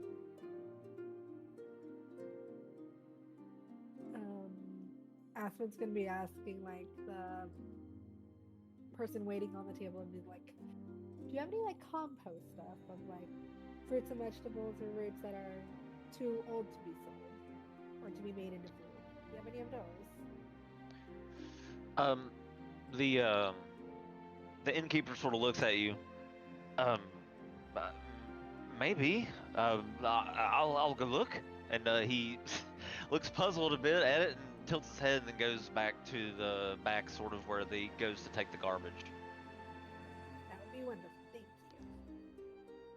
you. After about 3 minutes, he comes back and just sort of sets this sort of a wooden bucket next to you with just some various amounts, like just various things he found in the trash. Please. Thank you so much, kind sir. He says, "Look, I hate to do this, but I have to charge you for that. Just quite, You know, of course I would pay for it. just 5 copper, okay?" Ezekiel's gonna look at him as he's talking to Aspen and be like, "You really gonna charge her for trash? Seriously?" Are you It's really a going to meal be eating? I want to eat. Why are Is she- you arguing? I want Is to she eat. really going to eat trash at my tables in the morning? Whatever. He'll turn and finish his second omelet that he's working on.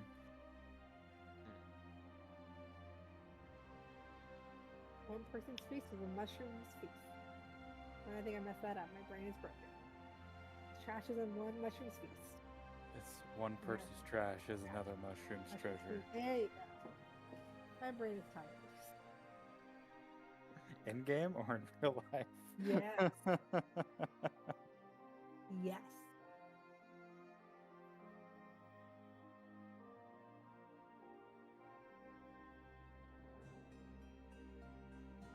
It's okay, Ezekiel. I'm used to the weird stares and comments. I know my diet is not for everyone. It's not that bothers me. It's that he literally got shit in a bucket and he's charging you for it. It just seems a little odd to me, but you know, it's their establishment.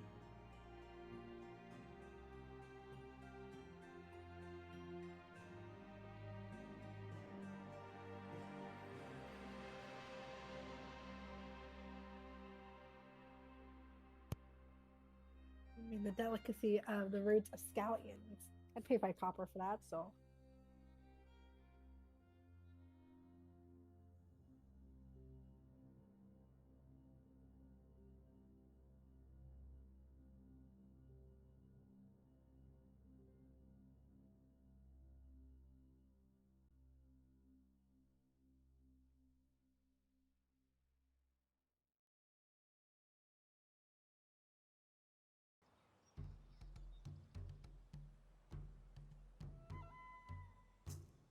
All right then. So you guys are having your breakfast.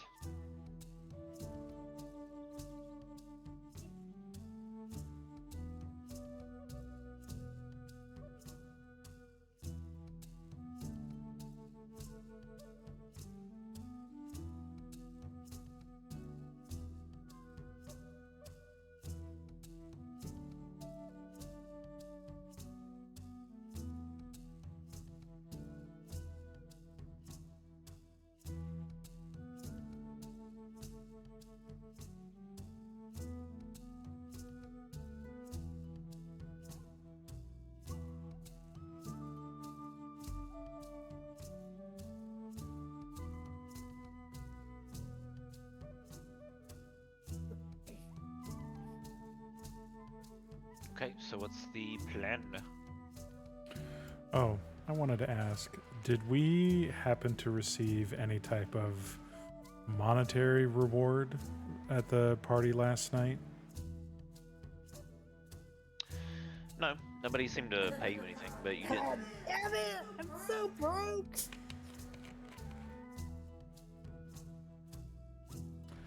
Gotcha. They have Well, to. They have to repair the city, bro. no, I was just asking. Makes sense though. It's not like they. It's not like they sent you on a quest, right? Maybe if we stayed the entire party, the entire feast, they may have paid us. But They- now So- we have they recourse assured to you- our they- safety. They assured you that you're getting a at the Coliseum when it's fully refurbished and built. You will be immortalized there forever in various ways. So we'll get a plaque on the wall, and 5 years from now, no one will know who those people are. Well, statues, more like it. Yeah, but statues don't fill our pockets with money that we can use to buy things. That's the problem. Well, I would like to Crum- point out, I'm Crummy not trying River. to be ungrateful. I'm just trying to make a joke. Yeah, no, we're just being I was funny. gonna say, like, statue sounds pretty great to me. I don't know about the rest of you. I think that's fun. yeah, Crummy River. Merit us into piracy, we have to go loot for money. Can I go up to that waiter and ask if they have any adhesive? Sure. Adhesive. So he'll sort of look around. He has like this two-sided tape. It's just like, oh my God. Where's it? Please. I'll ask how much for a couple strips. I shrugs and is like, 2 copper, I guess. I would like to give him the 2 copper and then say thanks. And run outside and place this sign on the front door. Okay.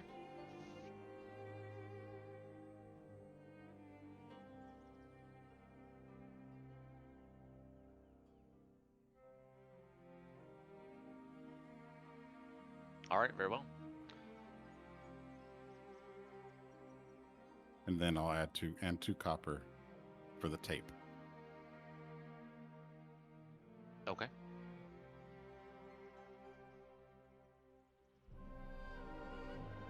Very well.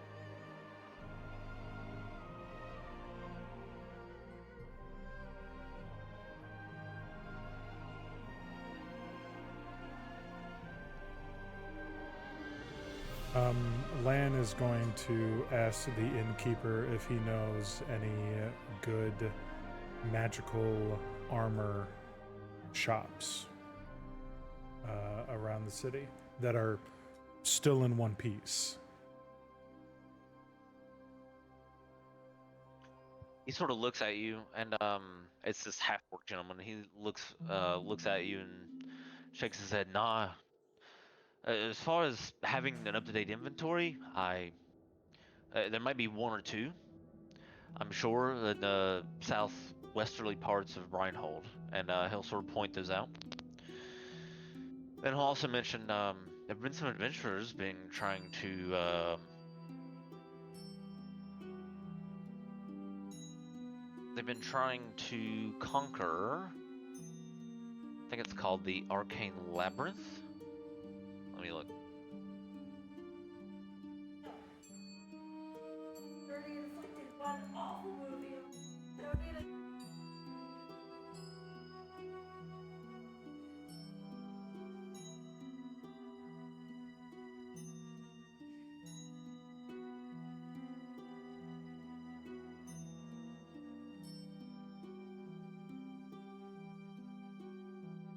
You see that he's looking for. Oh yes, he says the Arcanos Labyrinth.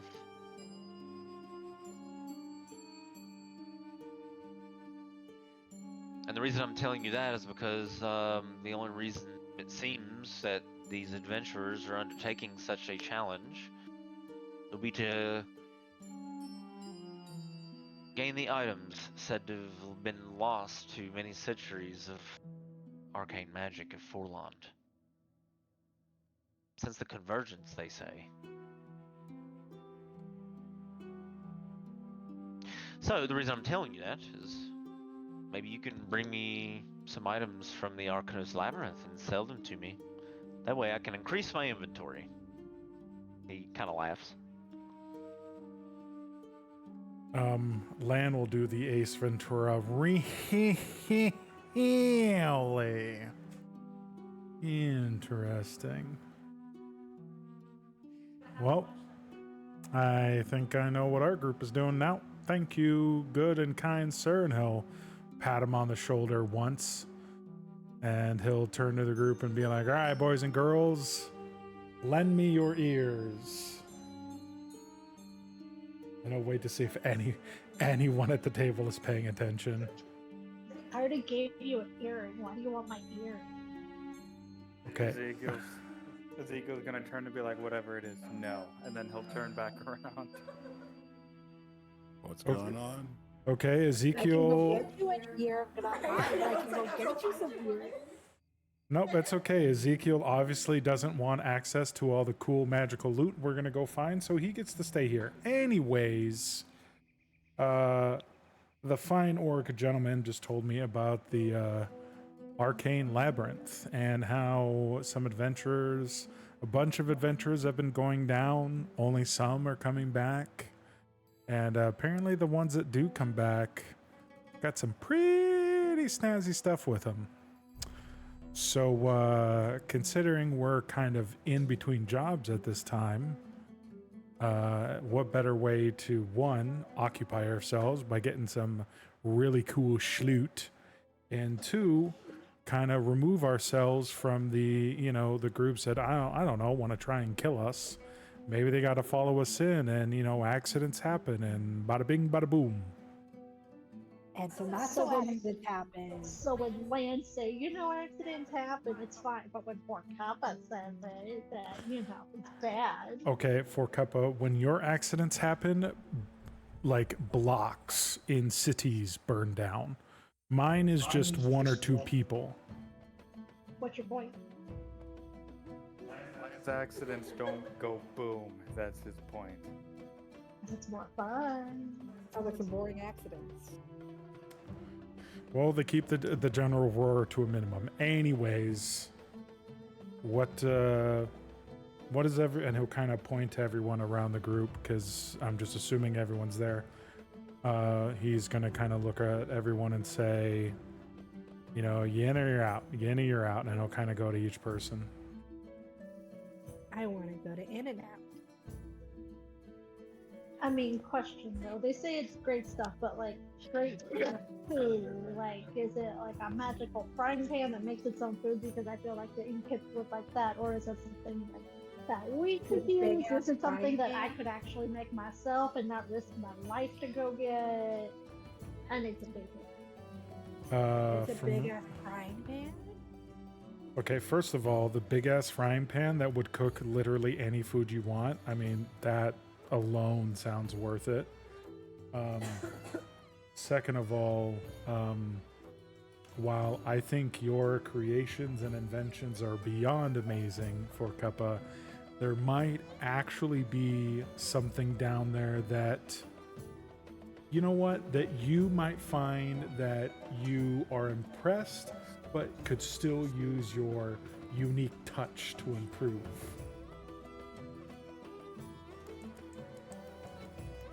Len is very much trying to appeal to her, like, need to improve thing type nature and just not flat out say, like, oh yeah, the shit down there is better than anything you could make. No, Lan is, yeah, it's rude, but Lan is trying to not say that. Nick is saying that. Lan is saying something different.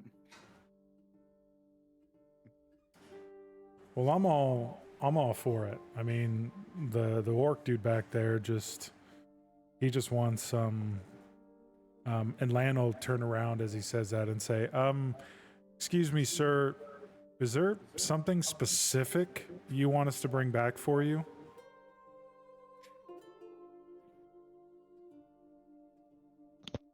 Just anything if there's, I'm willing to trade with you if you discover anything that you feel befits my.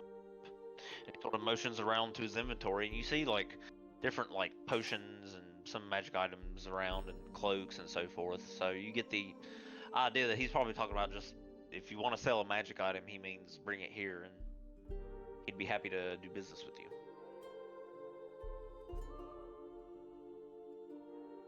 Gotcha. And then Lan will whip around to Emrys real quick, almost so fast it kind of like, Emrys jumps a little bit. And it'll be like, yes, before you ask, yes, you can join us.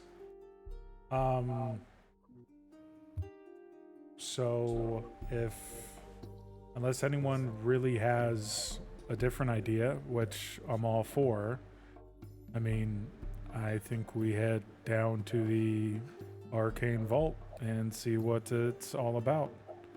Any objections?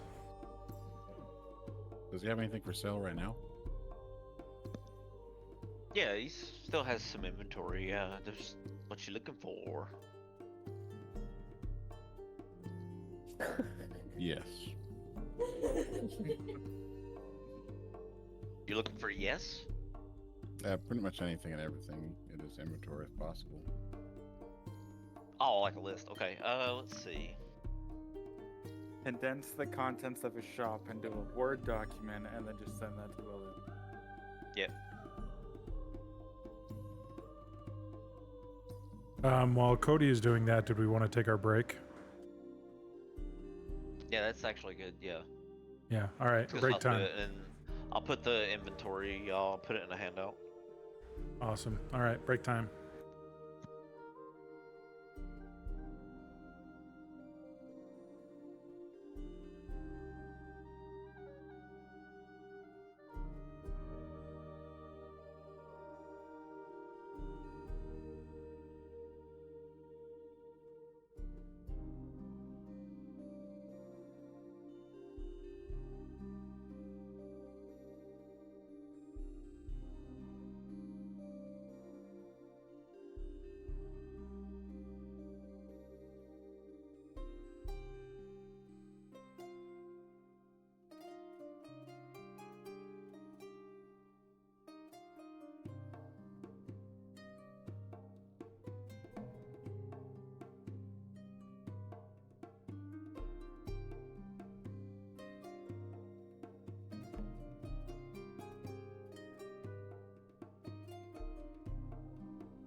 All right. So, ready to roll? All right.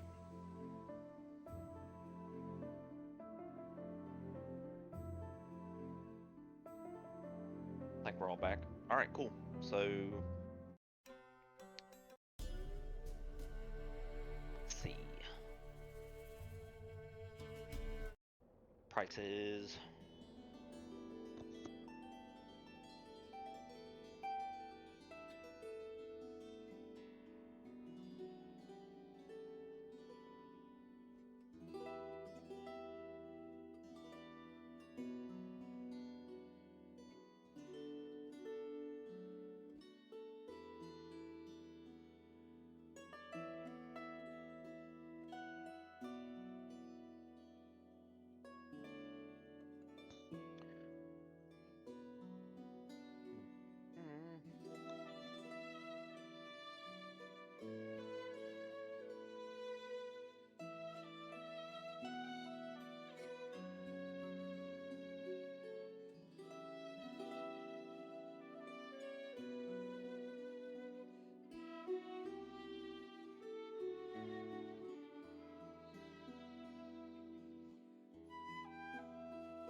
All right, there's prices of shit that is currently there across all of Reinhold. Compiled all their items throughout the shops, so you don't have to go shop to shop, roleplay style.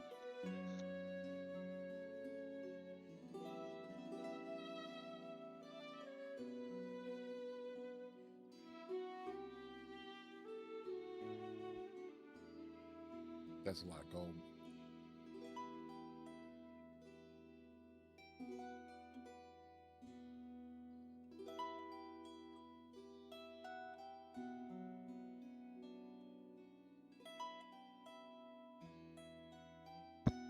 Yep, it is.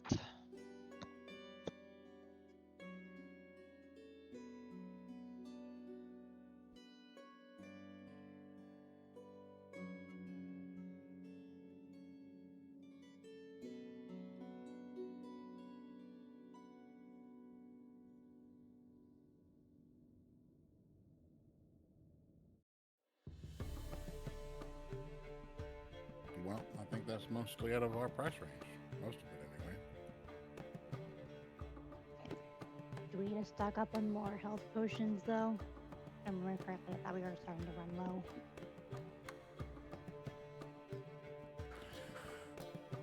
That's what I'm for. And what if you go down?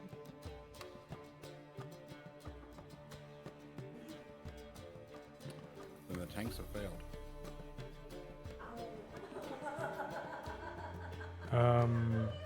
Lan will pick up. He'll pick up 3 potions of healing and put them in the bag of holding. I'm assuming just regular potion of healing based on the price. Yeah, regular potion of healing, 2d4 plus 2.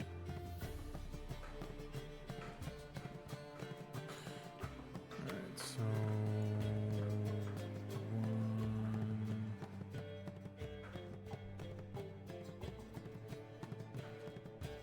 Okay. Our button, sorry.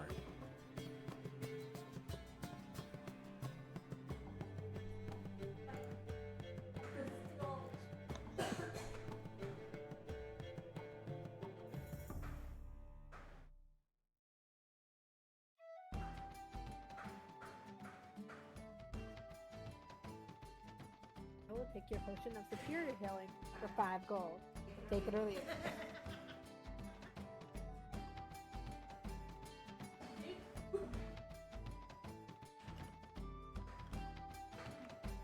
Fair enough. Good.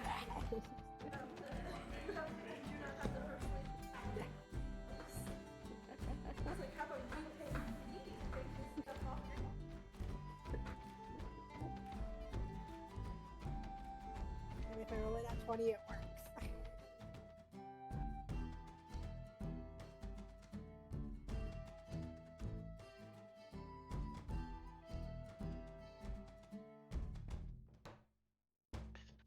Ezekiel, you're left with a letter in your room overnight before you left.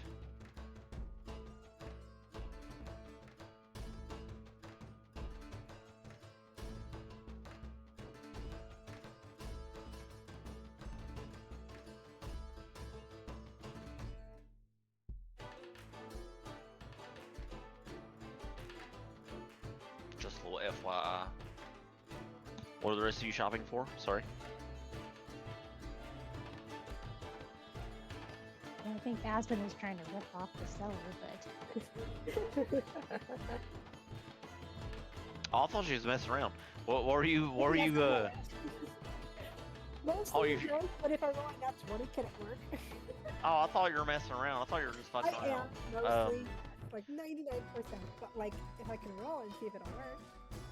Are you trying to persuade him to give you like a bargain, or you're trying to barter with him? I don't think it actually would work, because like I said, I'll take your superior healing potion for 5 gold, take it or leave it. Mostly 99% is a joke, just for fun.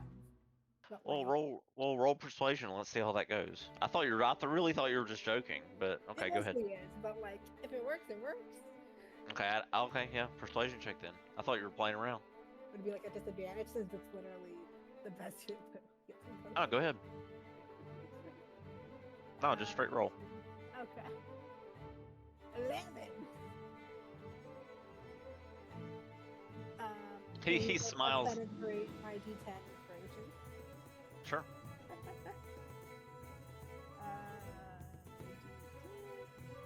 So Oh. 17.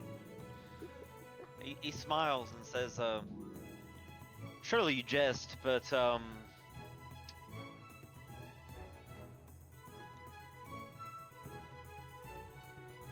I can bring it down to 800 gold pieces if that's all right. Being a That is hero, a wonderful deal. being a hero of Reinhold and all. That is a wonderful deal. It's a lot of my pressure. Just thank you for the bargain, Okay. for the consideration. Maybe next time. Yeah, it mostly was just as it's literally all I have is 5 gold. And 2 copper. Oh, well, the 2 copper. 2 copper. Anyways, but yeah. well, I think I want to try to bargain with the shopkeeper. I don't know if like Aspen totally just ruined this for me, but I'm gonna try. So I guess I will walk up to the counter or whatever, and I'll do like a little hair flip, and I'll be like, or I'm sure that was how I was gonna say it.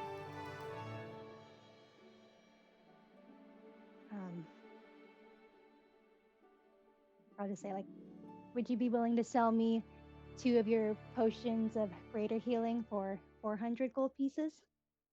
And I'll just try to be flirty, and I don't know how to do that in real life, so I'm sorry, I don't have better examples.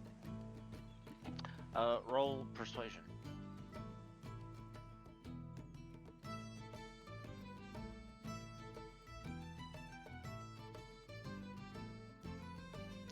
He he sort of tilts his head.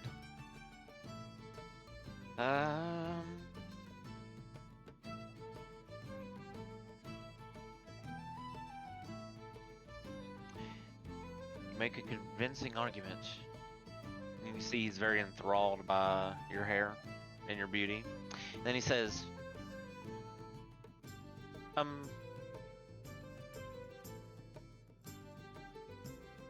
I think that's something we could probably manage. And he agrees to barter for that amount with you. I'd be like, oh, thank you so much. You're just the best.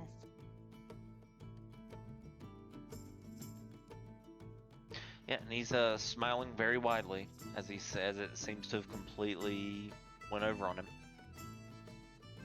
So you said 2 potions of greater healing. Yeah. Okay. And then whenever we go, I'm gonna elbow ask him and be like, that's how you do it.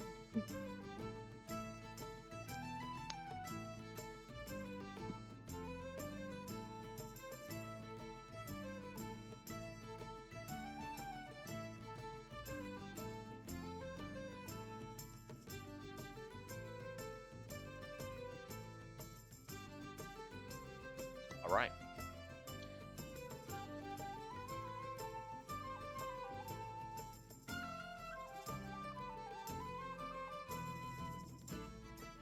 So, Ezekiel would ask the group if the labyrinth delving can wait till this afternoon, because that is when his sword will be ready, supposedly, for pickup.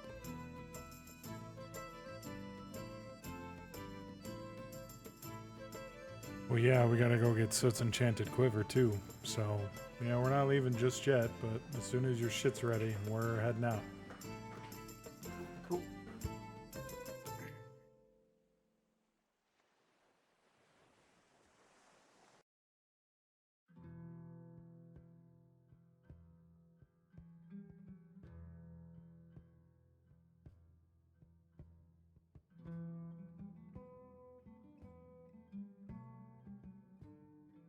So yeah, I would say we're waiting around for we'll probably just meander the streets until Ezekiel's sword and the quiver is ready to pick up, and then we would beeline to go pick up those items.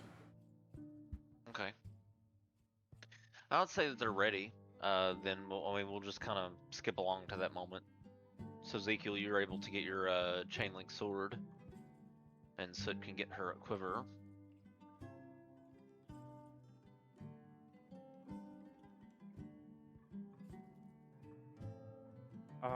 When Ezekiel picks it up from the armory, he's gonna like admire it, and then he's gonna be like, oh, and then he's gonna twist the part of the handle that activates the sword and see what happens. All right. So the parts of the blade shake loose from a very, very, very tight setting position, and just sort of extends out another 5 feet. He's gonna look at the group and be like, this is the best thing I've ever had in my entire life. And then he's gonna twist the thing again to shrink the sword. He's gonna put it on his back. And he's like, alright, cool, I'm ready to go labyrinth diving. Let's go kill stuff. I mean, let's go get artifacts and bring them back to the orc guy. Okay.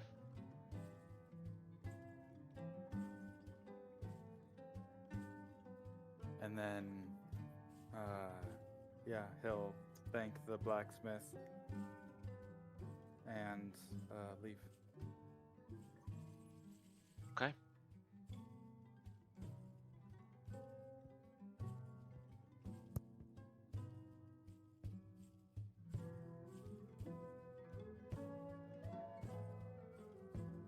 All right. Now you remember earlier, you got that letter from when you woke up in your inn, so that is still a thing as well. Don't forget you have that, Ezekiel, as you leave with your new sword. And Soot is going to. I want to make sure I put that quiver over here. Okay, cool.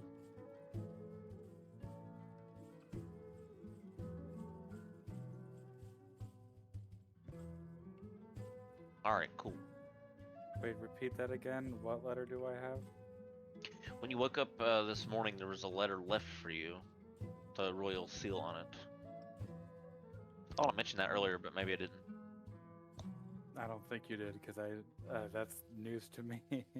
Okay, yeah. I think you did, and you weren't listening because I remember it. Oh. Yeah, it Well, was when we then, got back from break. He may have been. I don't know. I may have just said it and not said it, or been muted. Could have been muted. I don't know. well then I will say that as soon as I got the letter, I would have opened it there and read it. And been like, what's Okay. this? Okay, so you open it and read it, and I'll go ahead and just share it with everyone. That way you don't have to tell the party what you found, because I'm sure eventually you will, given what it is.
I'm guessing this like coin or medallion is in the letter when Ezekiel opens it.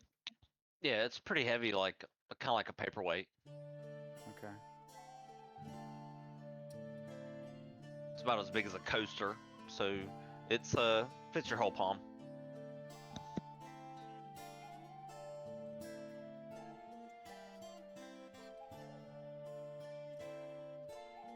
Cool.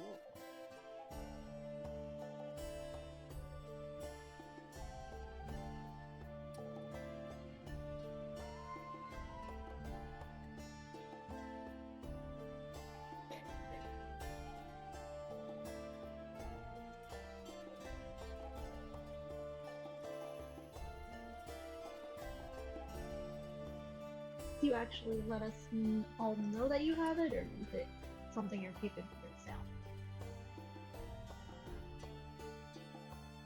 Yeah, I would. Ezekiel would.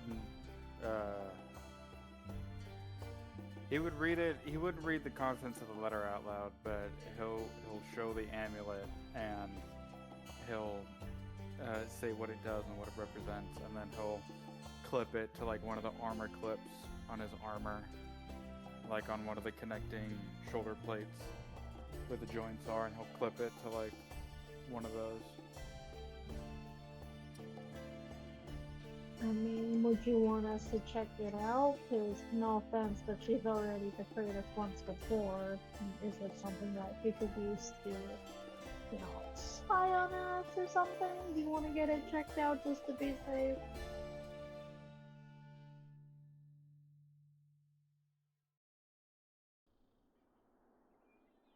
Sure. Is anyone in the group able to check magical items? He'll say that broadly to everyone.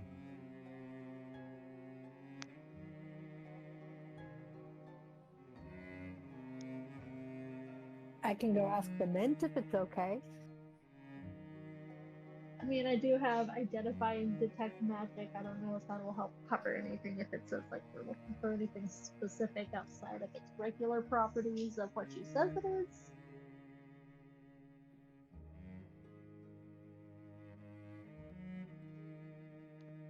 I mean, that's as close to a good vibe check as you're gonna get, probably. You can run an Arcana check as an artificer and probably figure it out. That's Yes, that. I just couldn't figure out what it would be. So Yeah, probably figure Arcana. that out. Do you want me to check it out, Dinky?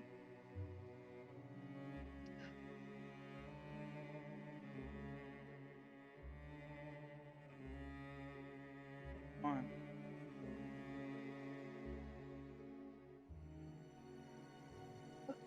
I don't see it hurting anything, just to check it out to be sure. Because who knows if it actually is from her? It could be from somebody else pretending to be her. So, just saying. Woo! A whole A. So archaic. Doing great. You sense that it is magical, but you're not you're not sure what the mixture of the what the types could mean though. You get the sense that it is a ward of some kind though.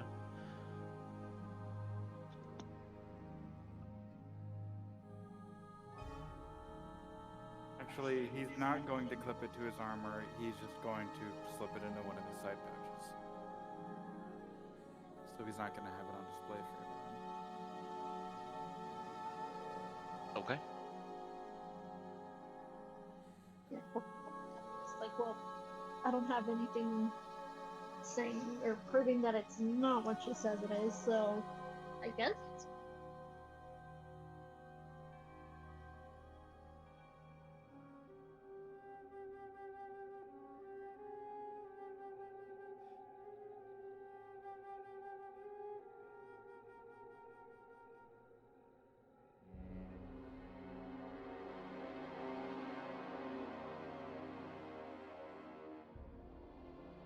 So, labyrinth, labyrinth, labyrinth.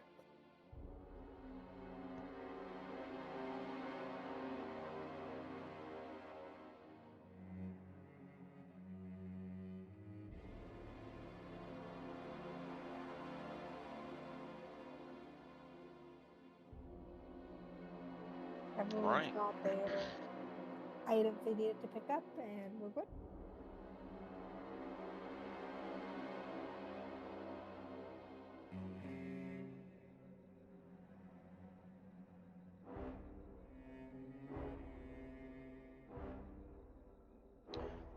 So I hear Arcanus Labyrinth or whatever, the Sanctum. Is that the decision? Yes, sir. Okay.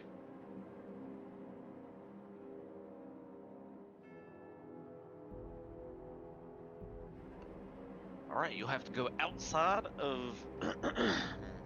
You have to leave Brighthold a bit to the west, and sort of make your way about 30 or 45 minutes outside of Brighthold and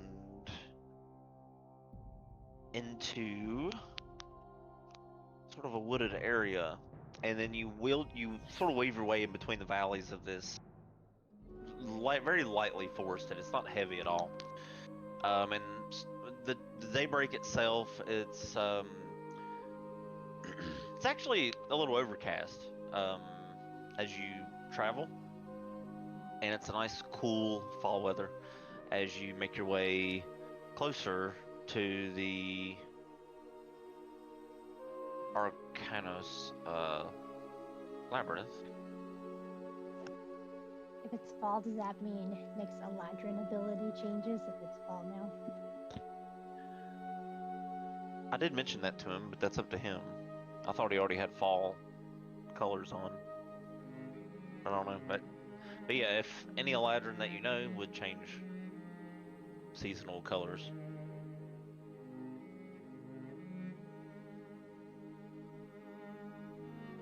So I have more of a winter look to me now. Woo!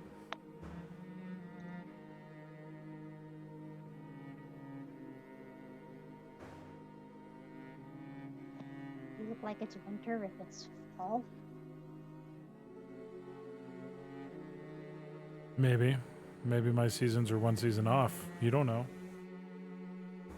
Okay. You do you, bro. I think you look nice, Lamb. Thanks, Ezekiel. Because winter is also my favorite season.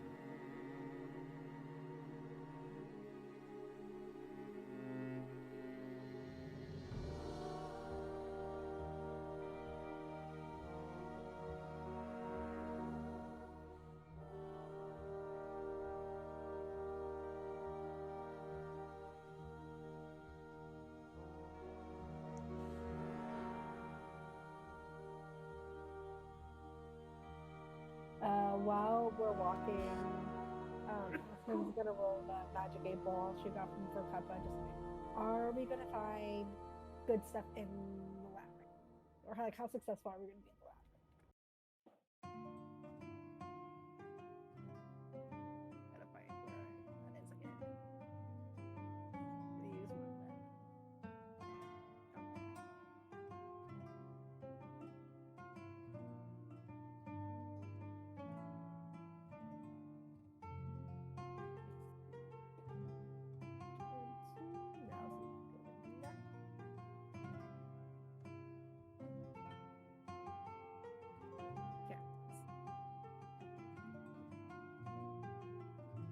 The answer it gave me is better not tell you now. That's great. That's not ominous at all.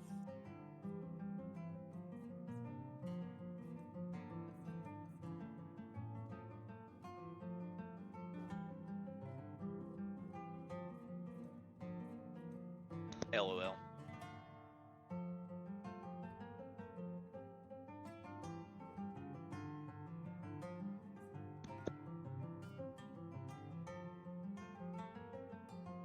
Hang on, I'm looking at something.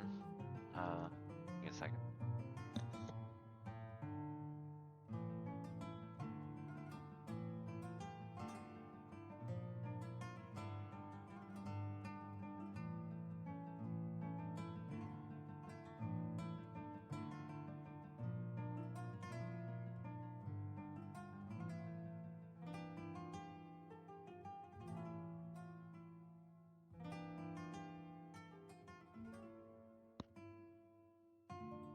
Okay. Cool deal, cool deal, cool deal.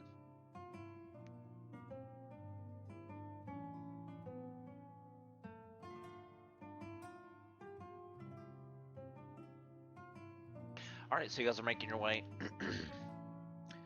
through there. Let me make sure Soot had that quiver. I'm trying to make sure the handout is safe before we move any further. I'm gonna minimize it as you guys make your way closer to this dungeon.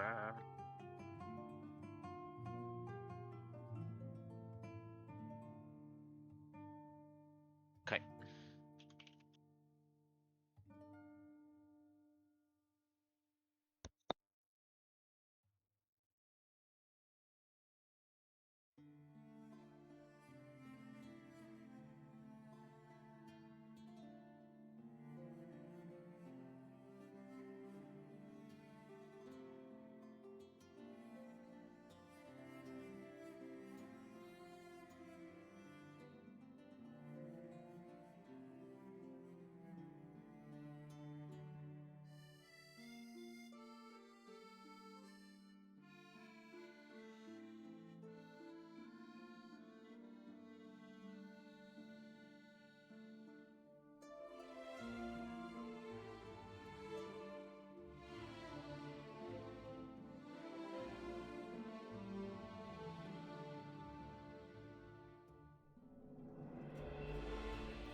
Okay.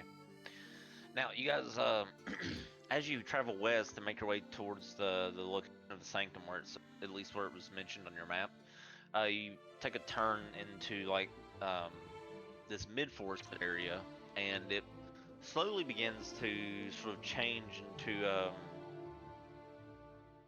more of a fey-like appearance, almost like the shrubbery begins to change hues of color, and the bushes begin to take on more like fey-like appearance as you make your way through.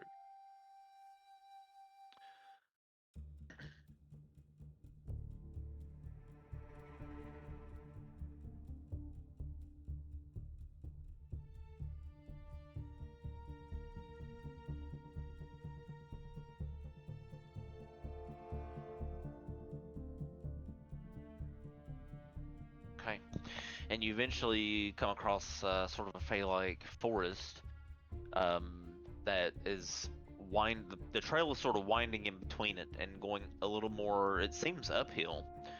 And you can see just beyond the crest of the hill the sort of upper half of what looks like an entrance to the quote-unquote Arcanus Sanctum.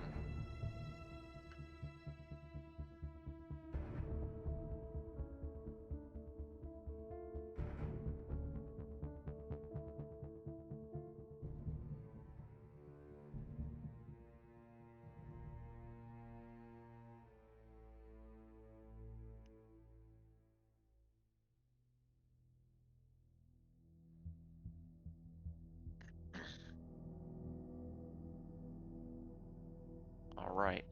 And you begin to notice as you walk through sort of a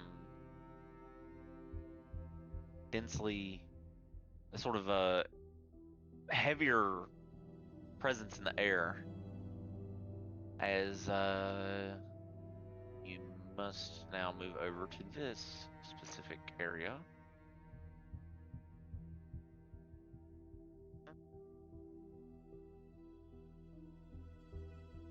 Well, if I could actually move the map.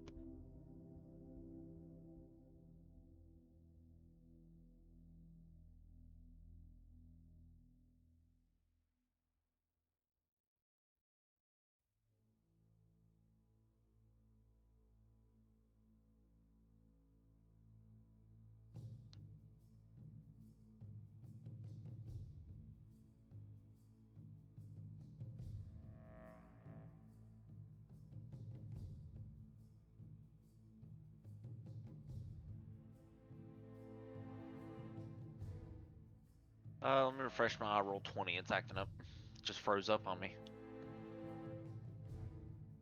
Give me just a second.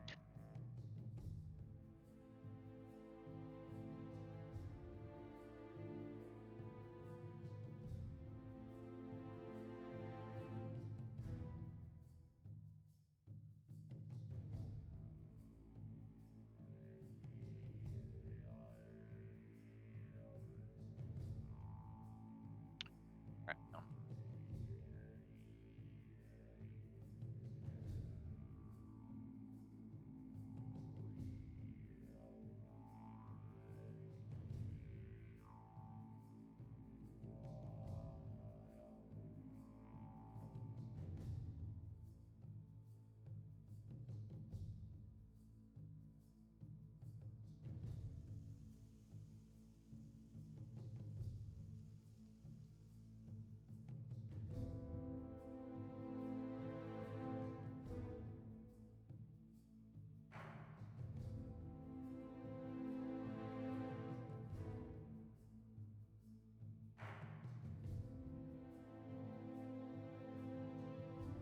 okay, where is this thing?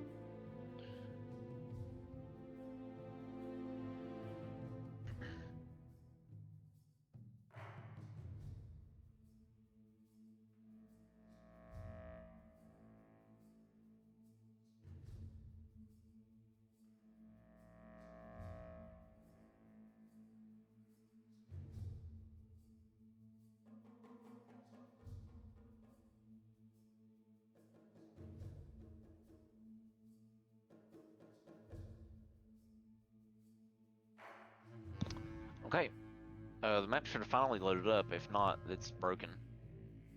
But you guys should be down here, making your way upwards, up the hill to the north.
All right, yep. So you just drop your tokens somewhere around there, and then as you start making your way, we'll go ahead and roll initiative.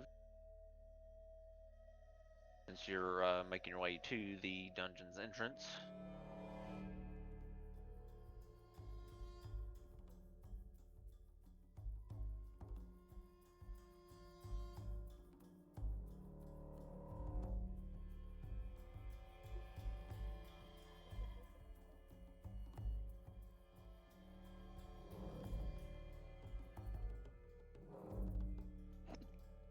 This is a lovely little place. Be fun to summon a bunch of squirrels for no reason.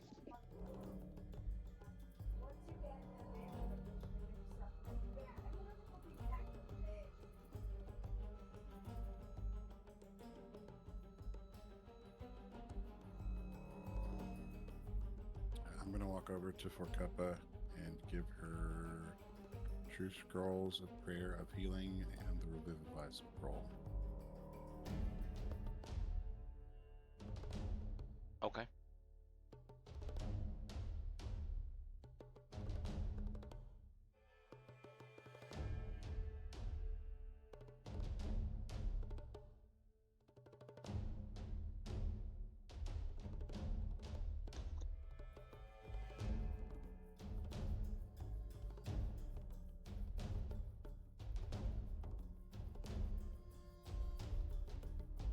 We're comfortable thinking, but also it's like, is this use on you just in case you go down? Because, I'm worried about you healing up. That's Yeah, use for sure. everybody. Okay.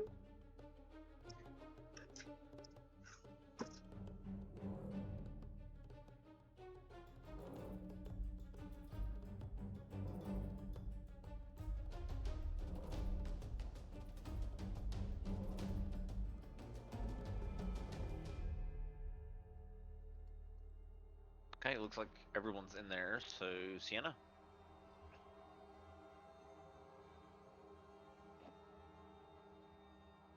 So are we just supposed to be moving northward, like up towards the top? Yeah. All right.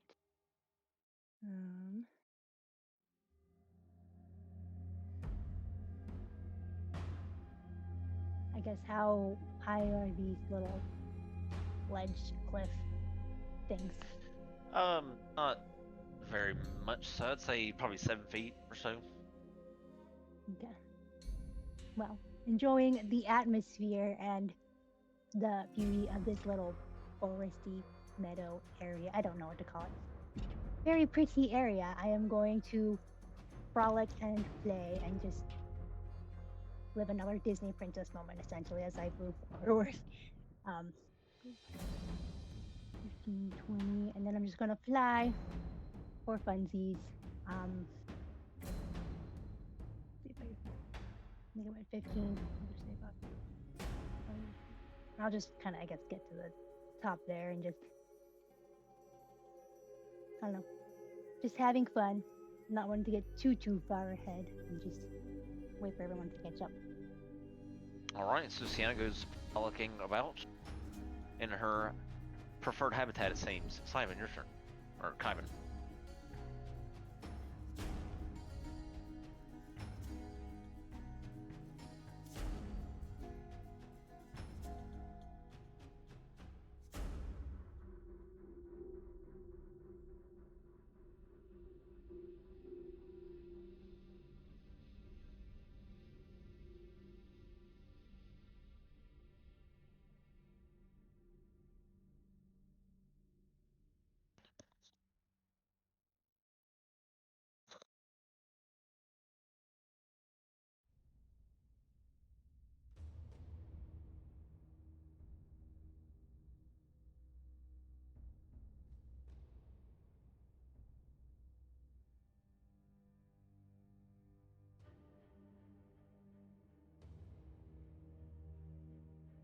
Make it there and stop. Okay. End of turn or not? Oh yeah, end turn. All right, Emrys.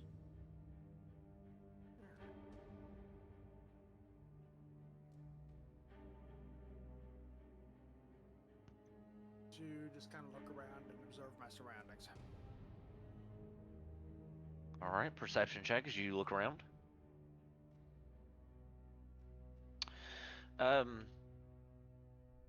You notice some ruffling around in the bushes here. Just up ahead here. It doesn't seem like much, but could have just been the wind. But notice a little bit of movement. I'll let my turn. Okay, Land, your turn. Would I have noticed the same rustling at all? Perception check.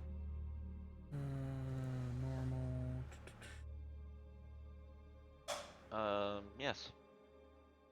Okay. Lan is going to look over his shoulder and say, "Psst, Ezekiel!" Kind of motion towards this tree over here. And then Lan is going to very slowly start walking over here. 15, 20, 25. And he's going to try and fade back underneath the tree. And he's going to drop to a knee and take out his bow and kind of keep on watch on this tree right here. And that'll be his turn.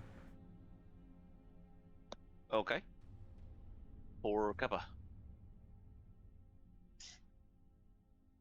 Griffith's gonna see what Land's doing, so it's like, okay, sneaky boy doing sneaky things.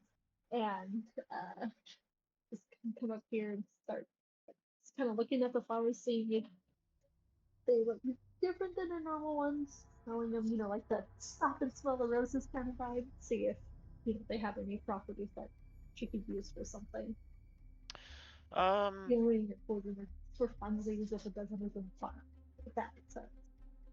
Does it look like Okay, so you're just kind of checking out the yeah, kind of checking out the foliage where it's like, oh, these are different. Like, do they have any fun properties? Like how certain plants all right. and stuff have different properties here, but just from the curiosity brain standpoint, is there anything here that we could use or would be fun? Can we use it All right. instead of people? Nature check.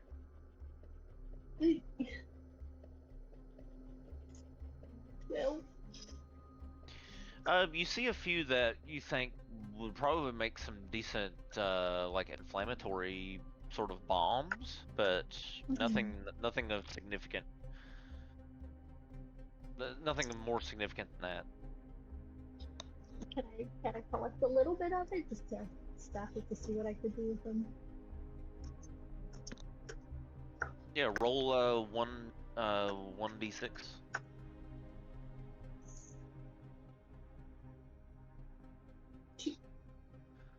Okay, I would say that you're enough. You get about I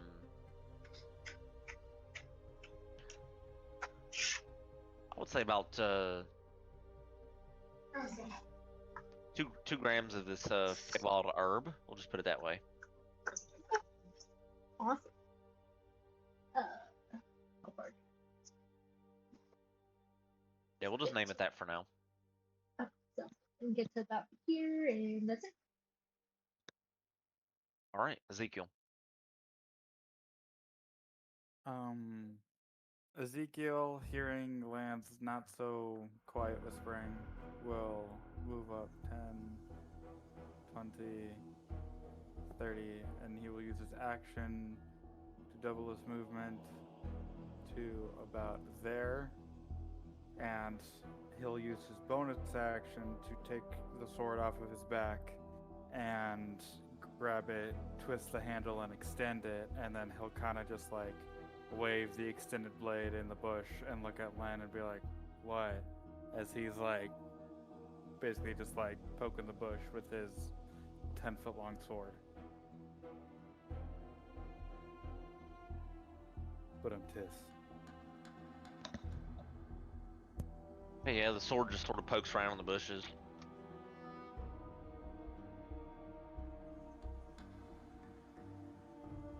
He'll look at Lan and just like shrug her shoulders and then just look back at the bush, I guess waiting for something to happen with it, and then that'll be his turn.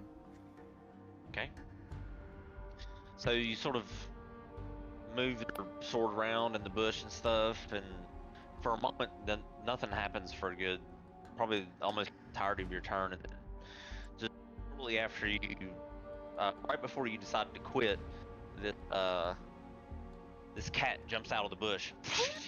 It runs off to the west, scared.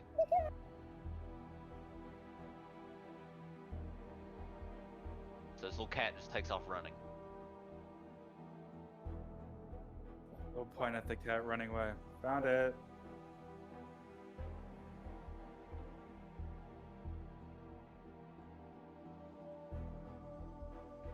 That'll be it. Okay, Aspen, your turn.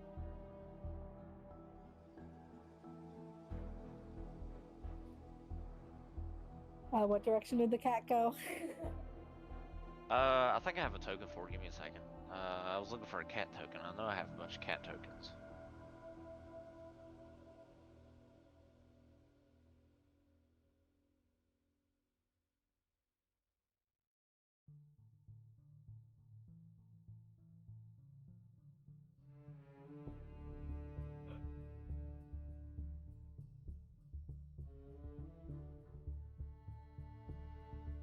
Well, either way, I'm gonna try and go into that direction. Go like, come here, kitty.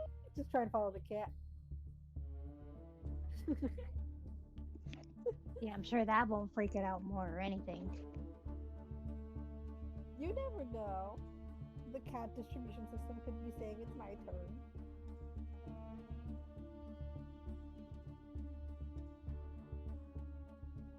You're grateful. It's freaking out my dog doing this. I could have. Yeah. How do you say it? I could have been blessed by the cat distribution twice, but someone won't let me keep the kittens. Okay, now I actually have to stop because Rosa really doesn't like it. Here's the cat. So here's the cat. It made it to here. So it's, you see it running. I would say it actually gets to here at least. All right. So there's the cat. Alright, so not like I'm running out of movement to go up to it. And I'm not gonna make the noise because it actually is. My dog Rosa actually does not like that sound at all, so 20, 30, 40. It's gonna be reaching out my hand and making that sound towards and hoping that it comes towards me. All right. Make a animal handling check.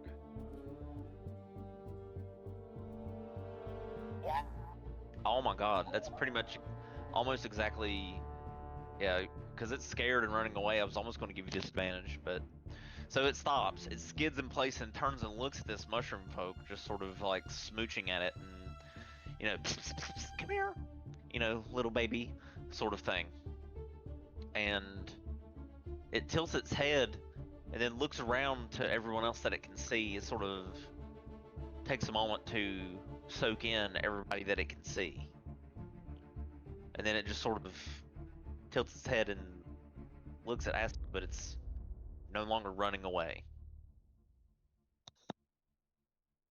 I'm like, no one make any sudden movements. And that'll be the end of my turn. Ezekiel's gonna do the thing where like you're standing in front of someone, you just like flex at them real quick to like scare them off. I'm just kidding. He's not gonna do that. He'll just be like, "Boo!" and scare the cat off. On my turn. Sienna, your turn.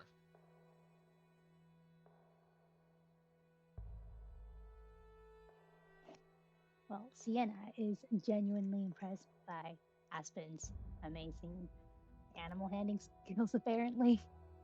I will. Well, I don't know if I was that high off the ground, but I will come back to the ground and also slowly kind of walk towards Aspen because I also would maybe like to pet the cat if it lets us. So I'll just kind of come up next to Aspen and be like, "You better bring it up because I want to pet it so bad." All right, I'm done. Okay, Kyvan.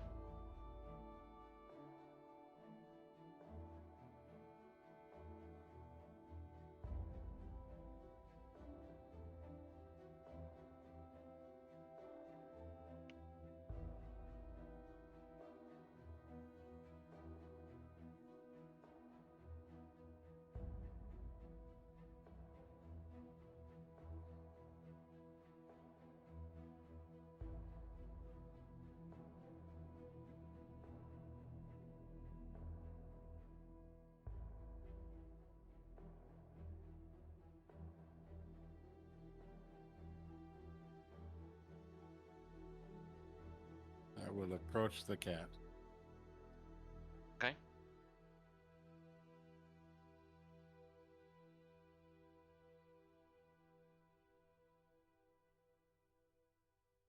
And cast Remove Curse, just for the lulls. All right, you cast Remove Curse on the cat. Its fur sort of slicks backwards, and its ears point backwards to behind him, and it looks really kind of scared. As you cast the spell on the cat, you feel the spell take hold and targets the cat, but nothing happened. The spell washes through it. The cat just sort of looks at you and looks very concerned, but it isn't hissing. I will stand up and just have my hands up, placating, and that's my turn. Okay, Emrys.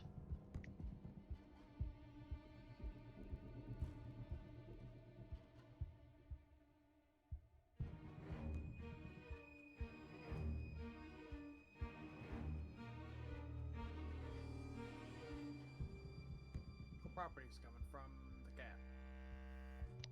I'm sorry, what? Are there any magical properties? Yep.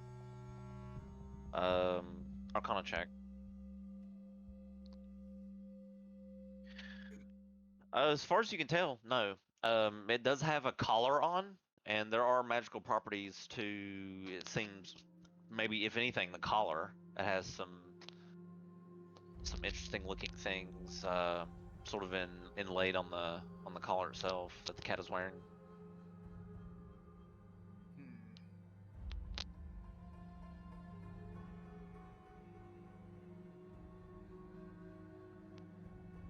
Have I seen any of the things on the collar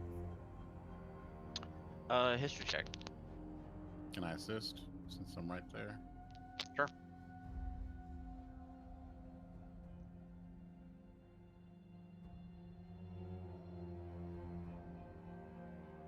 You said Arcana and History?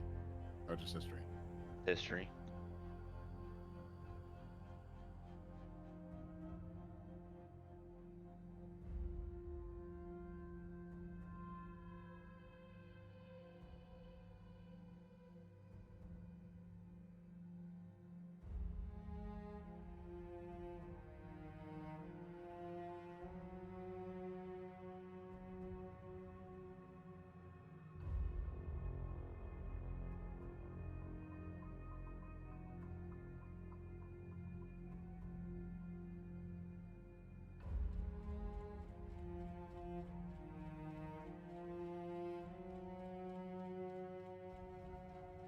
So the collar is like this slender band of silver and this deep green leather, etched with runes that glow faintly.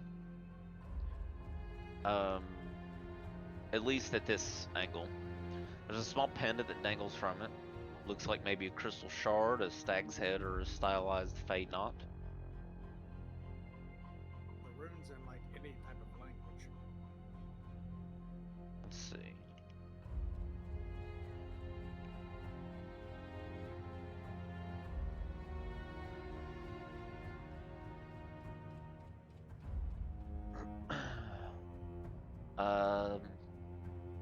Sylvan?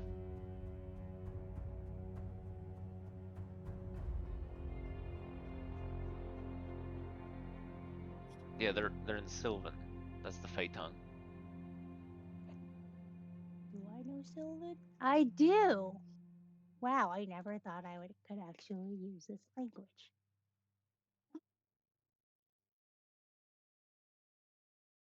So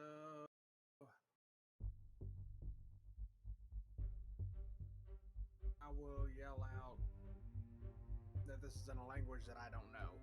If someone can come translate. And I'll end my turn.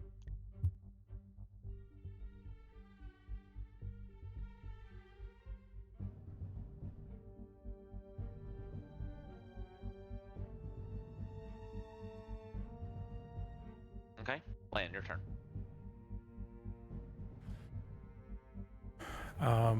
While everyone seems to be more and more focused on the cat, Lan is just going to be kind of keeping a watch on our surroundings, watching, basically look at everything but the group around the cat.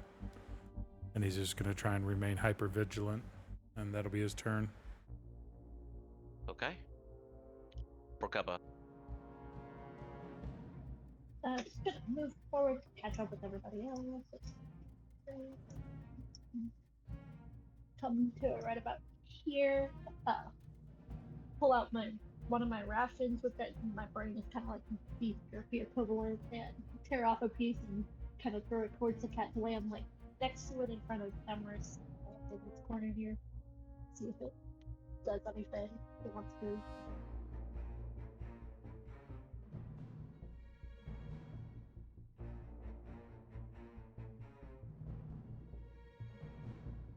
Wait, you're doing what with the cat? The mic cut out. Oh, sorry. Better now. Is it working? Yeah, I'm sorry, it cut out. Go ahead. Trying to feed the cat. Yeah, just pulling out one of my rations, which in my head looks like a beef jerky kind of thing. Tearing off a piece and throwing it next to the cat. Basically the square north of Emerus. Sitting next to it, see if it wants food to feed it. Okay, animal handling.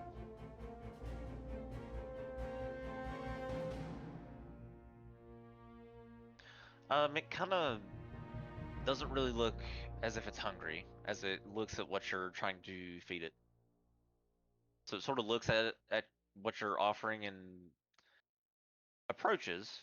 Well, on its turn, will probably sort of tilt its head towards and sniffs the air, and then decides not to approach. Yeah, that was pretty much it. Just trying to make friends. Not very good at it. That's it.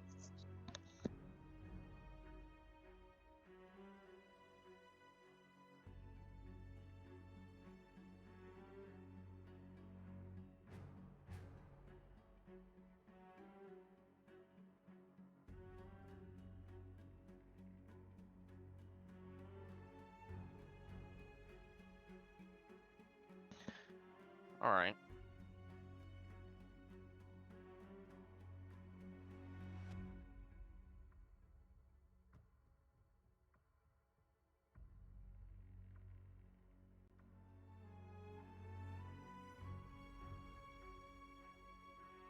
Okay.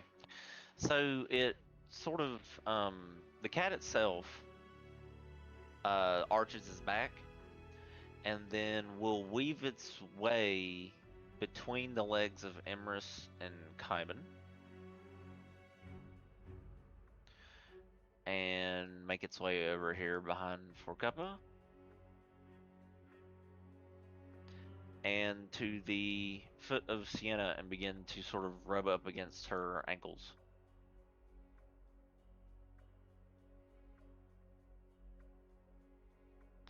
And then what you notice is anytime the cat takes a step, the runes on the collar softly glow this moonlight's type of glow.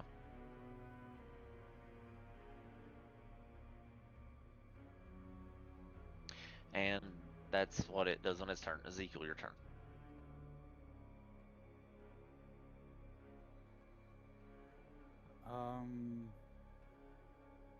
Yeah, fuck that cat. 5, 10, 20, 30. He's gonna get to there, and can I use my action to make a perception check in like this or this general vicinity? Just like see what's going on. Sure, perception check.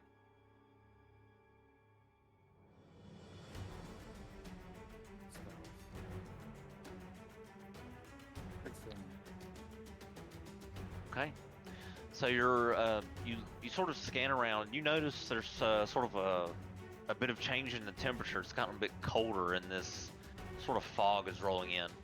And then you're looking into this northwestern area, and you notice out of the fog there's this glint as a dagger comes spiraling out of it, and sinks into you for 24. Yeah, that is. Okay, non-piercing damage. as the dagger flies out of this fog that is forming up in this area here.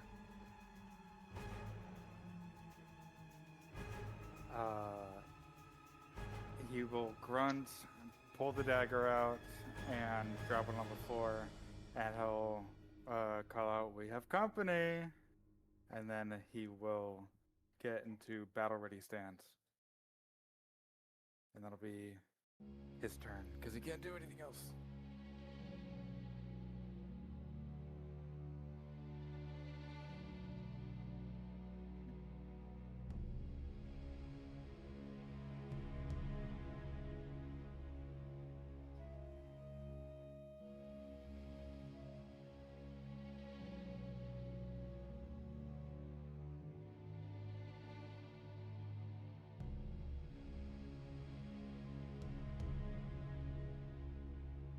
Okay.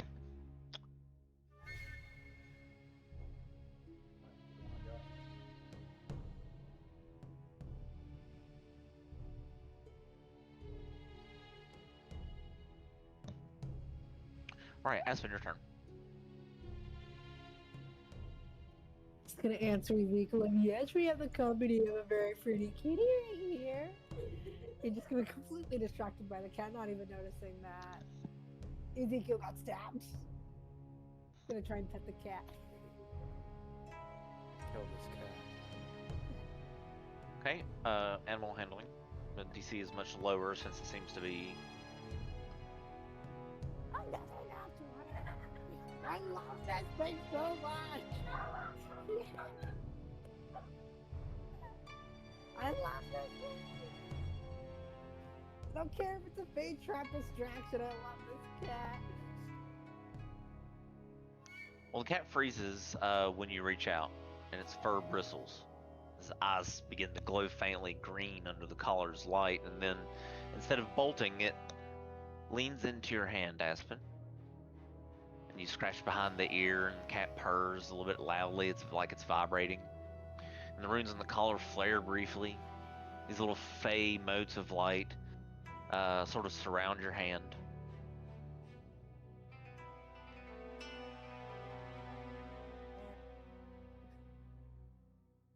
Yeah, that's gonna be my turn. Petting the cat, my entire turn. All right, you gain a small magical benefit. Yay! While the cat is within 10 feet of you, you gain advantage on insight checks. Ooh.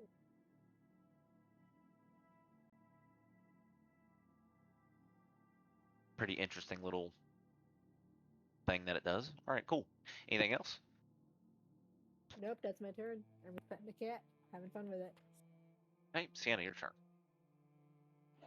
I mean, Sienna was more or less going to do the same thing and be like, "That's right, we have the best company here." And I was going to see if my alchemy jug made milk, but it does not. But, I mean, milk's not good for cats anyways. But the thought counts that it didn't going to work anyway. But since I know with Sylvan, I would like to try to read what's on the collar.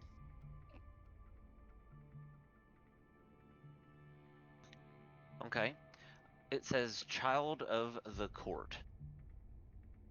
It says that on the left side of the pendant, and then on the right side it says Safe Passage.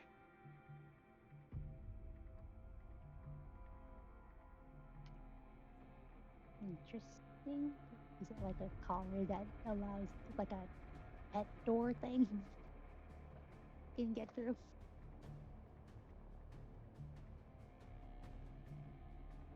Cat looks up. Meow. Oh, I don't think I can speak with animals.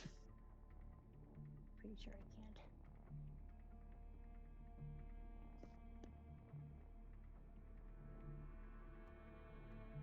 No, I cannot.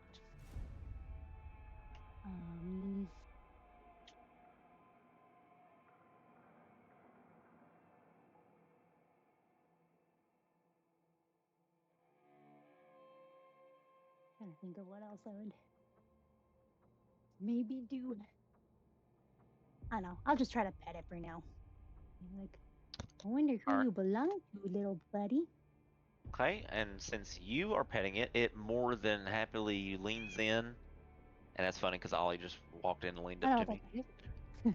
that's some real immersion right there. Yeah, Ollie just walked up and meowed at me. So, this cat, this solid white cat, sort of leans in as you pet it and scratch under its chin, and its fur begins to sort of fluff up, and some fey motes just sort of rise like dander off of its fur and wrap around your hand and sink into your skin. Roll 1d8.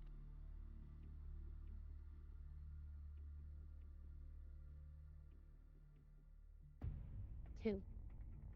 Okay, once in the next hour, you may re-roll.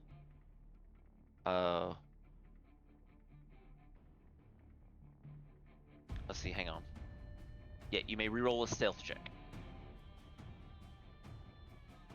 Pretty specific, but might be helpful someday or within the next hour. Hang on. Wait a minute. I think that's wrong. Actually, I think I'm looking at the wrong cat. there's a lot of these different. There's like 5 different fey cats that do this. Hang on. Sorry. Let me make sure I'm looking at the right cat.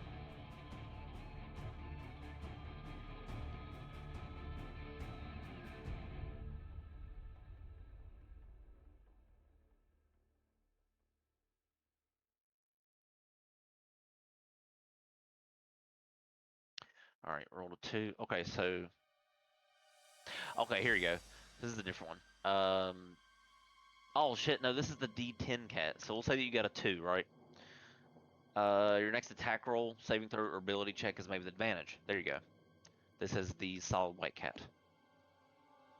Fey Surge table is what it's called. Fey Surge, when you pet the cat. Now, unfortunately, since it does that, that's an action. Or if the cat's friendly to you, I'll say it's a bonus action to pet the cat.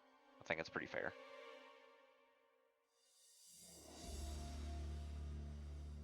All right, and I guess that'll probably be my turn. Don't Okay, really care what's going on with Ezekiel anyway. All right, Kyban, your turn.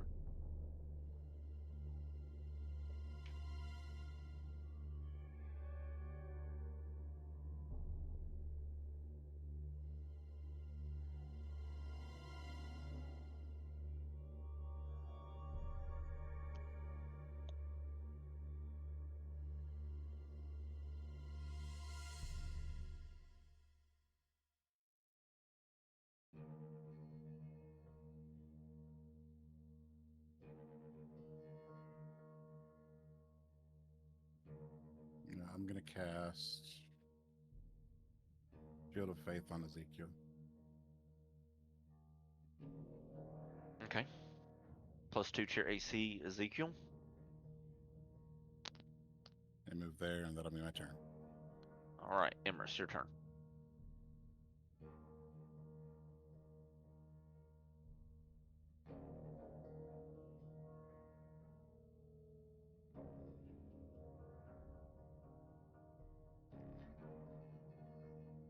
Can I tell if it's magic? Tell us what is magic, the fog, or Arcana check. The fog itself that's rolling in, it seems to be. There doesn't seem to be. It doesn't seem to be the product of a spell. No. Alright, then I'm going to end my turn. Okay. Lan, your turn.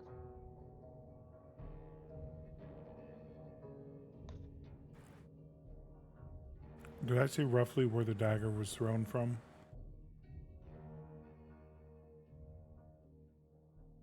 Like, kind of specifically which section of the fog? From here, no, you wouldn't have been able to see it. Okay. No, you didn't notice anything until Ezekiel said something. There's no way you would have been able to notice. All right.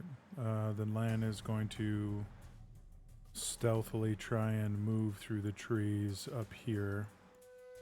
So let me do. Yeesh.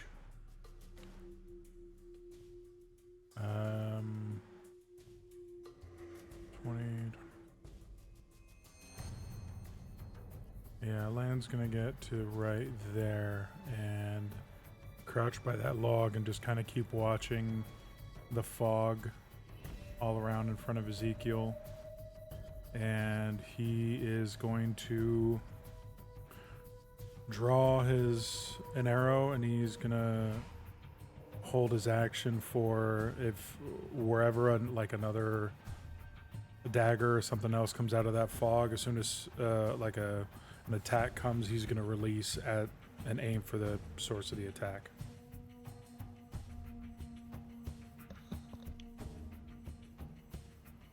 Okay. For cover. Ooh, all the stuff I have. Okay.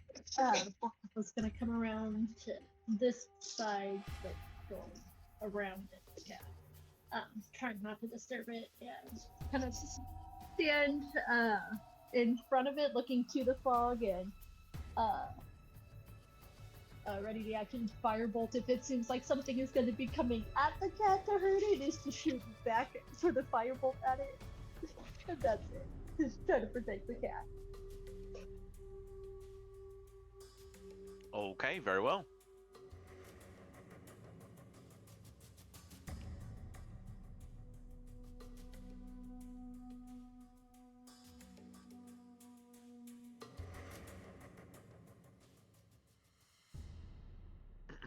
All right, Ezekiel, your turn.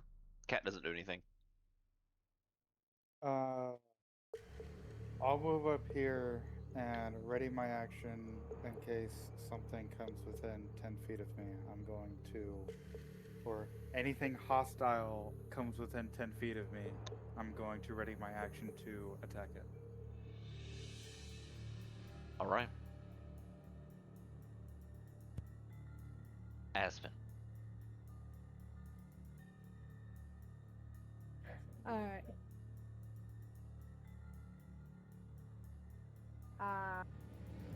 Yeah.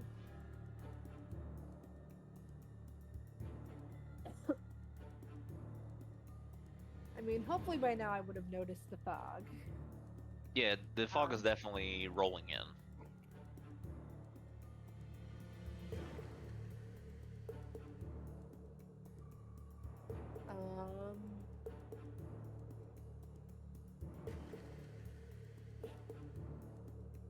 And so I guess I'm gonna be facing like this way towards this patch of fog, like and holding up my big ass shovel to protect the cat. Just as kind of like a ready in case something comes out or pops out that's hostile, ready to attack in case that happens. But yeah, I'm gonna be facing this patch of fog. Okay. And Sienna? that'll be my turn.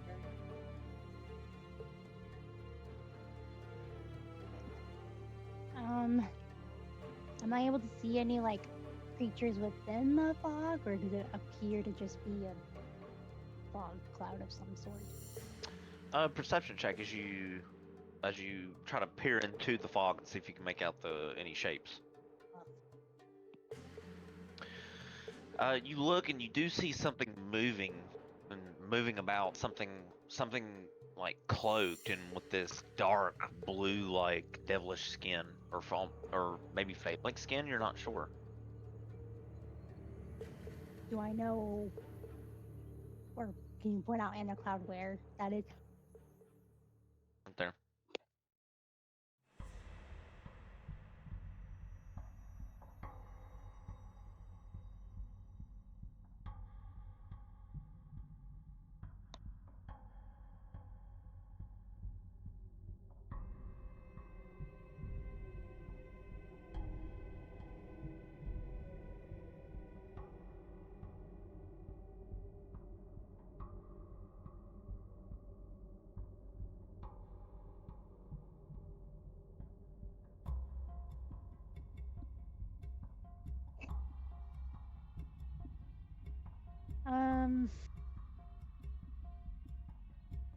I don't know if I want to use this one.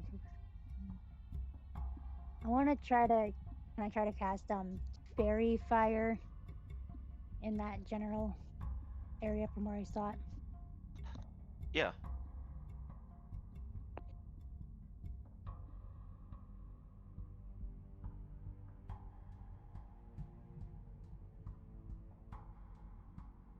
Fairy fire. Alright, so anything that's there would have to make a deck save, okay?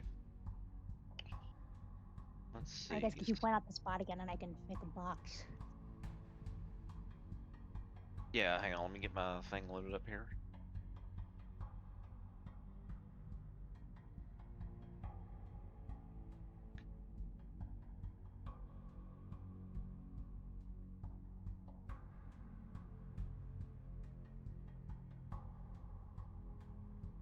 So it was over here.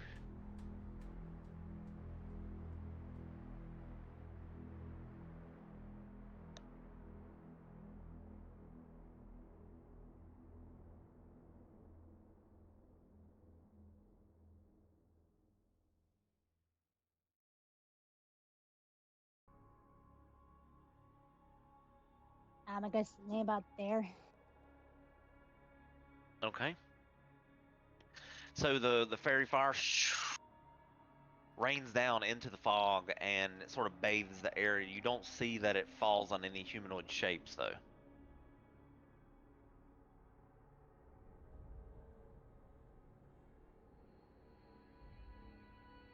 Or any creature shapes, for that matter. So I don't see any extra light coming off of anything. No, it falls through the fog. You don't see that it adheres to anything, any sort of creature like it typically would if there was something that would be there to fail the throw. Okay. If there were a creature there and it failed its throw, you would see it. It would be outlined in it. Okay. Could mean just pass the throw. Could simply mean that too. Fair enough. Alright, I guess I'll keep it up for now and,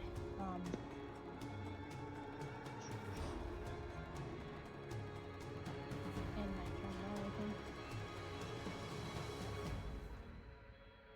Kyvan.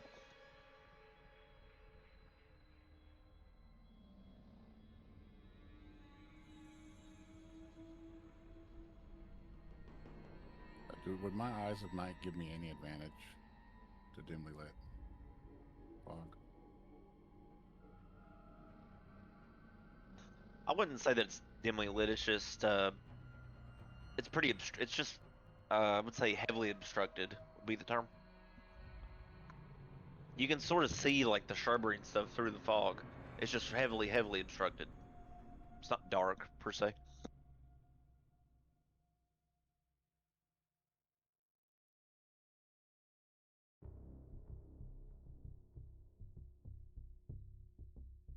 I'm going to cast the invisibility. Okay.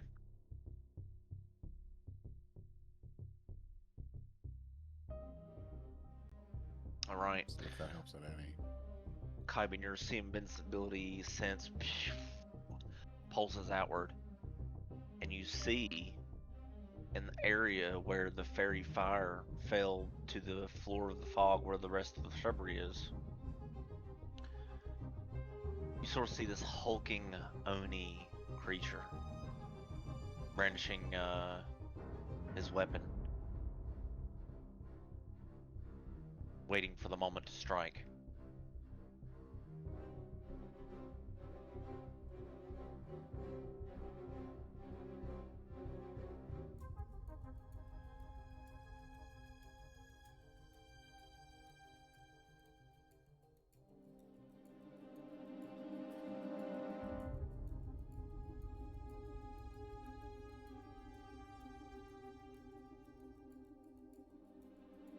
I will, while looking at it, whisper back to Emrys, noting its location. Hopefully quietly. Okay. And that'll be my turn. All right. At the end of your turn, a dagger flies let's see, where's it going? Oh, it's not coming to you. Flies et Forkuppa. Out of the fog. 24. Yeah, that hits. Okay, non-piercing. Emrys, your turn. Would my held action go off? It would, yeah. I mean, if it were you holding it to see if a dagger flew out of the fog to Yeah, strike? or like any type of hostile attack. Yeah, it came out of the fog from up here. Okay, then I'm going to just instantly pivot and loose towards that direction. Okay, roll your attack roll. 19.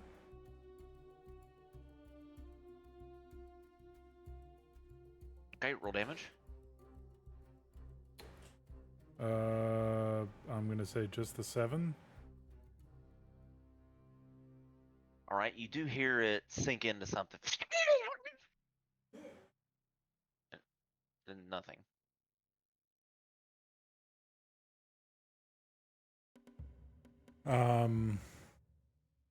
Okay.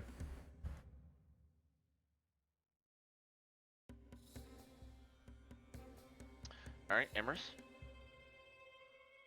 Seeing as he let me know thereabouts of where this creature was, I am going to hold my arm out and my eyes will glow, and I'm going to launch a fireball.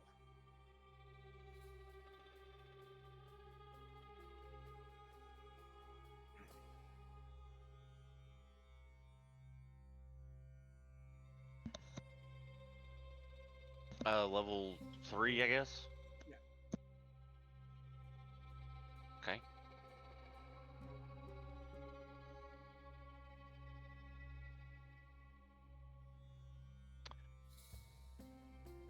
Right, Dex save for the Oni.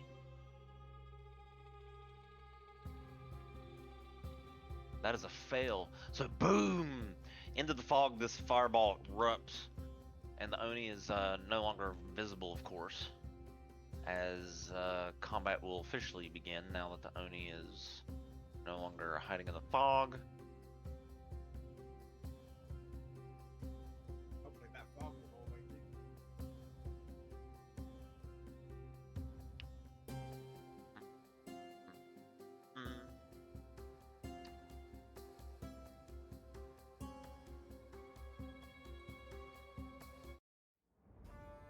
Okay,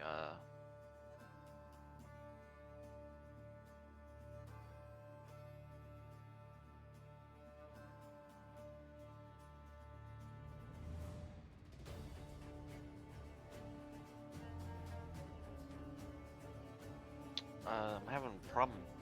God, dude, this thing's running so... Okay, here we go. Character sheet's taking so long to load up.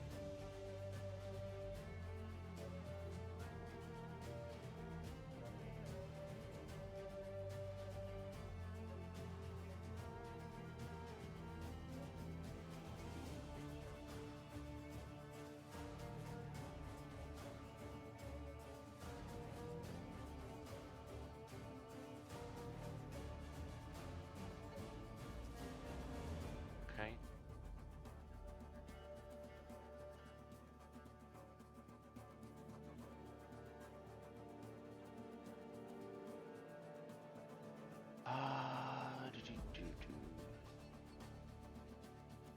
Hey, Landon, that's you said you were just gonna stay there for the end of your turn. Didn't realize it was my turn. I'm gonna move. Emrys, I'm sorry. Yeah, Emrys, you shot the fireball and it exploded on the Oni. I'm sorry. Did you have anything else you wanted to? I realized I didn't. Okay, sorry. I realized now. I was like, oh wait, maybe you had a bonus you want to do. I'm sorry. Go ahead. Oh, not right now. Go ahead, Landon. I'm sorry. Let's move.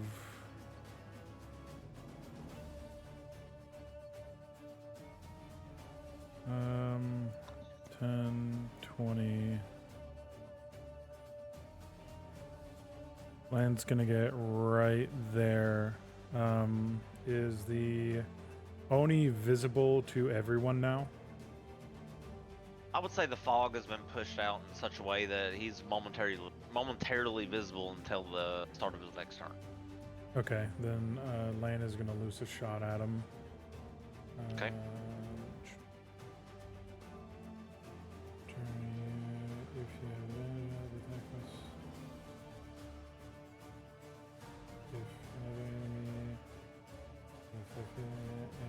Okay, cool. So sneak attack doesn't apply. 16 That hits. for 11 piercing. Okay. And that will be Land's turn.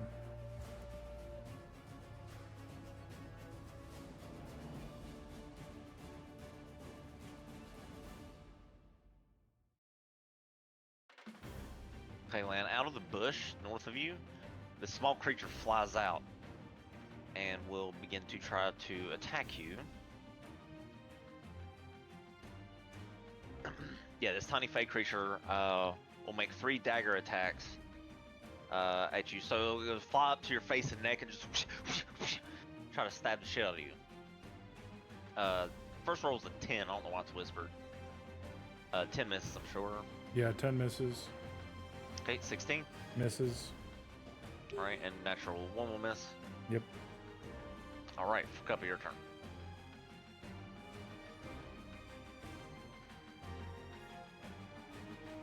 Okay, seeing the thing fly out at Land, Porkep is gonna try to shoot a firebolt at it. Okay.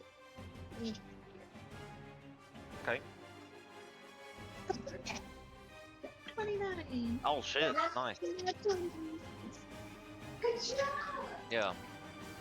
So, 8 plus 18, 21. Okay, you burn a hole right through, like one half side of its body. You burn it right off, and it just creature hits the ground in pain and dies. Because we're like, ew, that thing's gross. I don't know what it was. I don't like it. And be done. All right, the cat's gonna get scared and run into the bush here and hide. Ezekiel, your turn.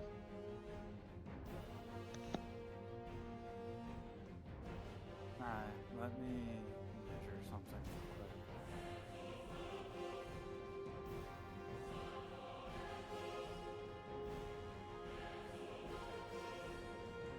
Okay. I'm gonna do something probably stupid. I'm going to cast Plant Growth. I'm going to Okay. cast it right here, so that it gets basically this general vicinity of where everyone's standing. And it says that I can exclude certain areas.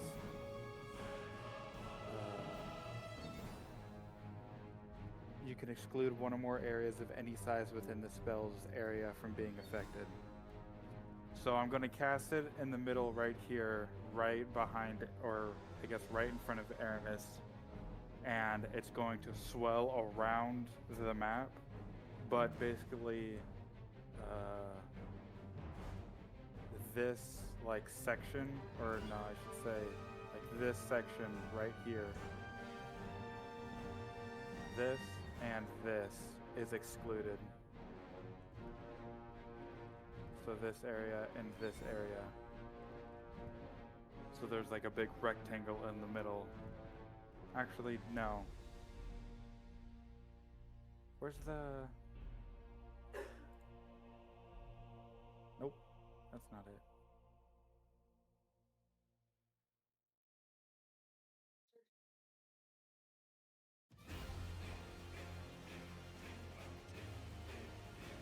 Yeah, this area right here is excluded. Okay. But everywhere around, everywhere excluding this area in a 100-foot radius, centering on this point, has plant growth.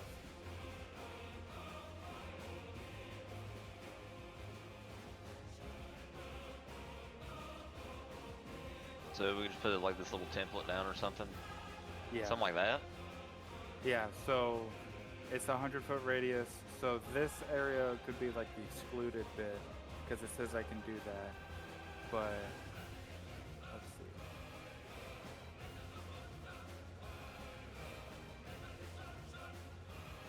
It's 100 feet. Okay, it would go basically to there. So yeah, it's is it 100 feet of the exclusion zone? No, it's 100 feet from the centered zone. I'm just saying Right. that zone that I specified is not affected, so we can still move freely in that space. Yeah, it's a major radius. Yeah, so that's fine. Yeah. It's almost the whole map, pretty much. Of Yeah. greenery. basically. So, okay, got it. So this vitality just surges immensely into all the greenery. You would almost assume from a druid, nope, Ezekiel, as the as your sort of arcane power enriches them. So yeah, Then I'm going to move into that radius, and I'm going to yell to everyone to gather around me. So that way they're not affected by the plant growth, and that is going to be my turn. okay, Aspen. I had a completely different plan, but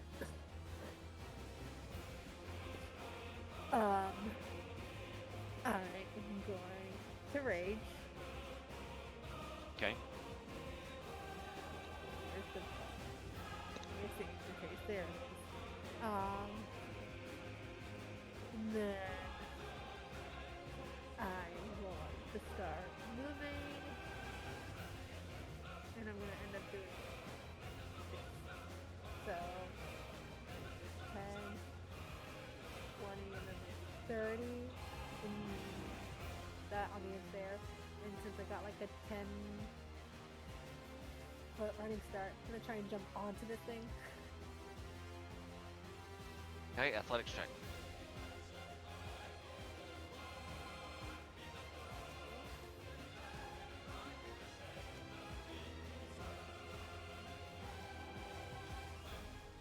Let's see. Athletics, 23. Well, I mean, yeah, okay, there you go. So, shoo, you manage to clear the gap and go through the fog and land onto the Oni before the fog starts closing up shortly. And then I want, because that's movement, bonus action. I would like to hit it twice with my big ass shovel, Okay, go for it. as I'm like on top of it, like on its like shoulder or head or wherever I was able to land on it. And why not recklessly? Okay, 17. that hits. You assured me she's got my back regardless what happens, so that takes some pressure off. And thing is that I Anna, by the time I'm done studying. Somebody's hot micing for sure. Anna, Okay, so and anyways, 17 and 27. all right. So yeah, definitely 17 hits and 27 hits. So 12, 24, so total of 27 damage. Mm-hmm. And then I'm gonna do my best to stay on top of the monster.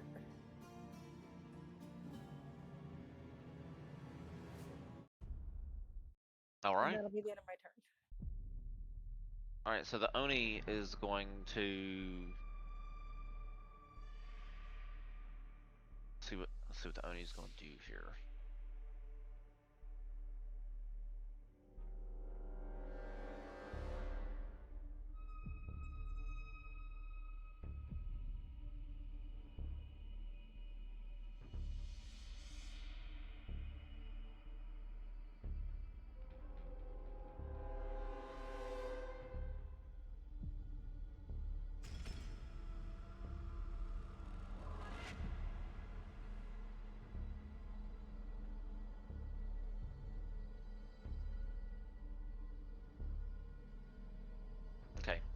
So I think it makes sense for him to attack Aspen with his Yeah, that's glaive. for sure. Yeah, he probably should, because you dove on him, so here he goes. 14? That's my AC. That hits. Alright. 17 slashing, half So half that from rage. is 9. Okay. And that's his turn. Sienna, your turn.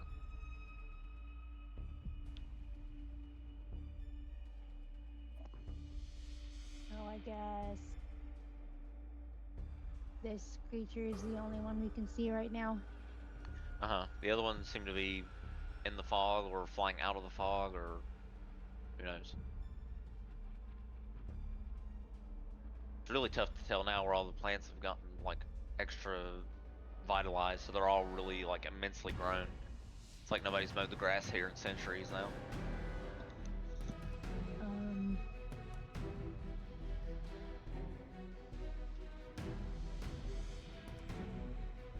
So what's going on with Ezekiel's? Everybody's got, you got to spend 4 feet of movement just to move 1 block, just to move 1 square. Oh, so it's like difficult terrain then? Essentially, Everywhere is difficult terrain except the green rectangle in the middle, because What? Okay, why would you do that? this is essentially the radius of the spell I just cast. yeah, it's bigger than the map, so there's no point. Okay. Well, can I just fly up in the air like 10 feet to avoid that nonsense? Yeah, you can fly up and out of it. Yeah. Yeah, I would do that, and You don't have to go real far, just like 10 feet in the air. yeah, let me see if I can. What is my range on this? Should be. Yeah. Or I guess before I leave, because I think it might put me slightly out of range. So before I get off the ground, I will do a vicious mockery on the creature. And I will say, yeah, I'd want a fog cloud around me too if I was that ugly. Ouch. Let me roll it. How dare you?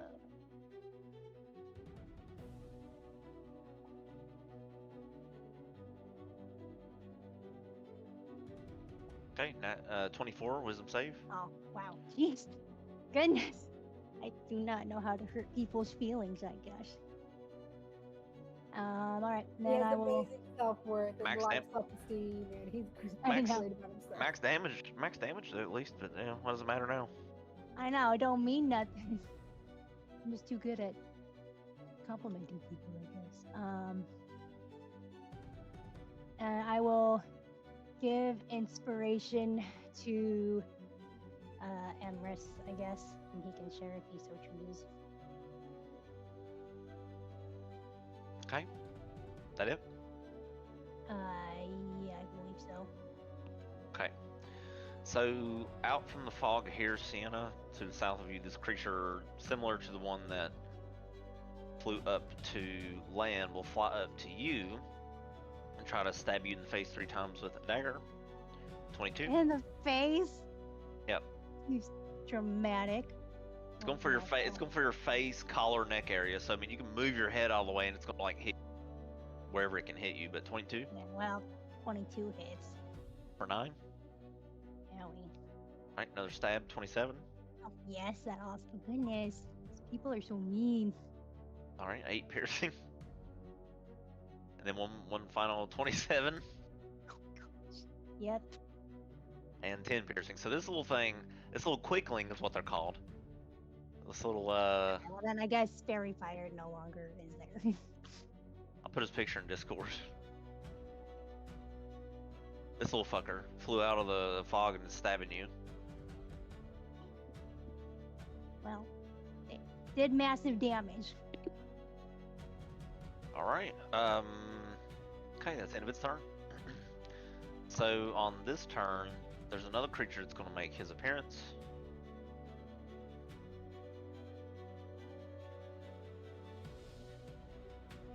out of the bush here. He's going to jump out where the cat was hiding. There was actually a creature there in stealth. It's going to jump out and attack you, Lan. This meanlock creature. Alright, it's 11. Misses. Alright, 7. That'll also miss. Mm-hmm.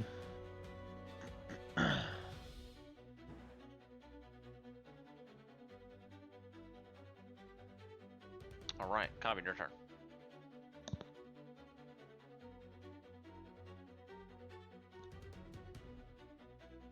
Got Circle of power.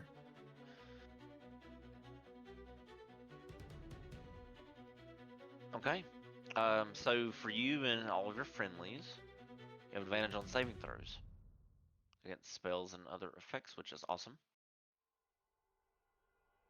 And then when you succeed, that allows you to take half damage and instead takes no damage. So it basically gives you evasion, this spell. No wonder it's level 5. That's pretty good. Very useful. So, centering on Kyvan, his arcane power goes from 0 to 100, it feels like. Stretches out beyond the lead, so forth, that are enhanced with vitality. His arcane power stretches immensely, as his circle of power can be felt to everyone within that radius. You feel this immense warmth wash over you. Alright. Anything else, Kyvan? That should be it. Okay.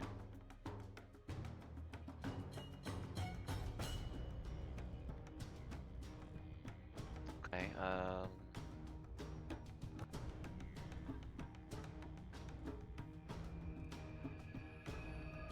okay, this creature is going to run out from here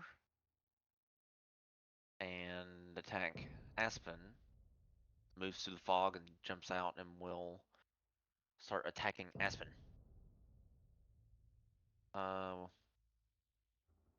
16 That hits.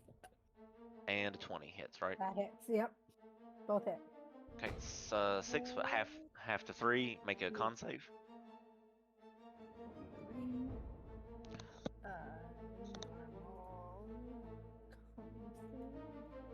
8. Okay, you're paralyzed for 1 minute. Oh boy. So next one's gonna hit. Next one hits you for 5, and you don't have to obviously make another save. You're paralyzed. All right, Emrys, your turn. Alright. I'm gonna use my quicken spell. Cody, quick Okay. question. Would Kyvan's save thing help Aspen? Oh yeah. So you're in Kyvan's circle of life. So you would his save conditions would extend to you. Let's see. So you have advantage on saving throws And against is it spells. against the spell or magical effects? I mean, I guess paralyzing is a magical effect, or is it not? Because it's not a spell against me; it's just stabbing me. Or are there magical effects? Is being paralyzed a magical effect? I would say this is not a magical effect. No, unfortunately, it's more like getting stabbed with a poison knife. It's got like the poison. It's like his claws themselves they have this paralytic in them. It's not a magical paralytic, or otherwise it would count. That's what I was thinking too. Like, it's not really a magical or spell, so it's not. But Sorry for But- interrupting. no, but that is important. Otherwise, I may have forgotten it. It forced me to think about it. I'm like, well, no, it's because his claws have this paralytic in the claws. So no. But pretty much almost any other effect, yeah, like any kind of spell or anything. Go ahead, Emerson. Sorry, meta magic, quicken spell. So my intention is I'm gonna use Eldritch Splash twice. Okay, so A regular double. action and bonus action. Okay, double barrel, Eldritch Blast on. The MD. Okay, that'll hit. There's the first one. So 1, 2, so 11 for the first one. And then for my bonus action, I'm gonna hit again. Okay. And then I'm gonna use my movement to move back one square. And then my turn.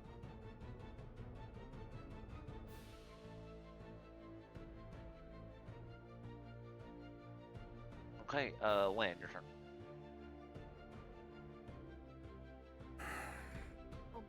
Oh, Mr. I'm gonna stow my bone, take out my rapier, and stab this fucking thing in the face. And sneak attack does apply because she's there. And 15 That just hits. for 24 points of damage. Okay. And okay, I can do something. Yeah, I took a mobile, didn't I? Oh, yeah, I don't even have to use my bonus action. I just move. Yeah. Wait a minute. You don't have. Mobile increases. Jesus Christ. Yeah. No, we're not gonna talk about what I forgot this game. We are going to 10.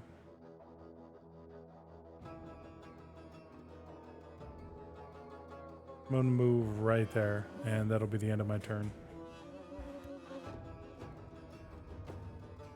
All right, for Kappa.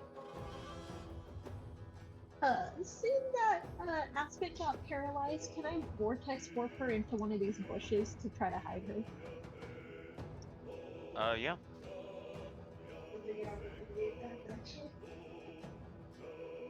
I don't think they would get opportunity attacks, would they? No, she's not.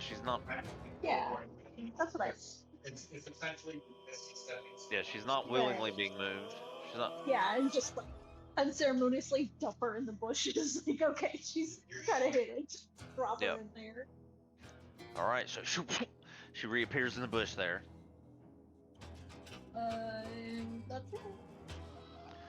All right. The cat is startled by her sudden appearance and scoots over as this paralyzed mushroom folk just lands there. Ezekiel, your turn. Alright, with my extended blade, I will run over to here and I will attack this thing twice. Okay. So, first attack, so 23, That will hit. 15, All right, and you are able to kill it. So you cut right through it and it goes down. okay.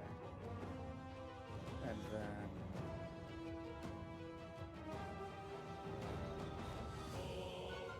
yeah, I can't do anything with my second attack, so yeah, that's it. Let's see, Aspen. I think you're paralyzed for 1 minute. For 1 minute. At the end of your turn though, which would be now. Yep. Go again.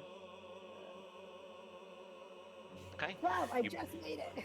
Yeah, you break out of it and you are in this bush, it seems, as you come out of your paralysis. The Oni's turn. So the Oni is going to attempt to move up to here. It seems like he can walk on this surface pretty easily. He's going to cup his hands and aim it towards Kybin no. and Emrys. Oh, And he's going to blast you all with a cone of cold.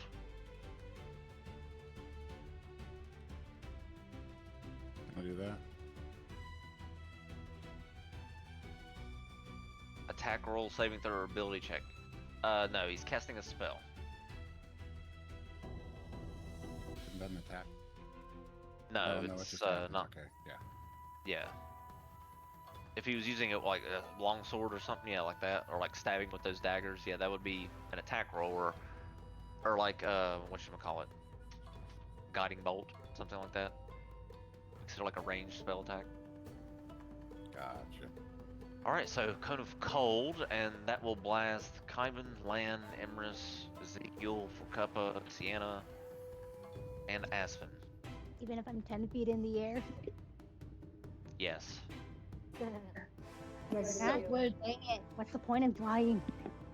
Would Kybin's save thing apply here? It would. Okay, just making sure. It would for the con save. Yes, it would. The air blasts you all. Let's see. It's gonna roll 8d8. All right, 40 points of damage, and unless you make the con save, we'll go half. But if you fail, you take that damage and you're frozen like a statue.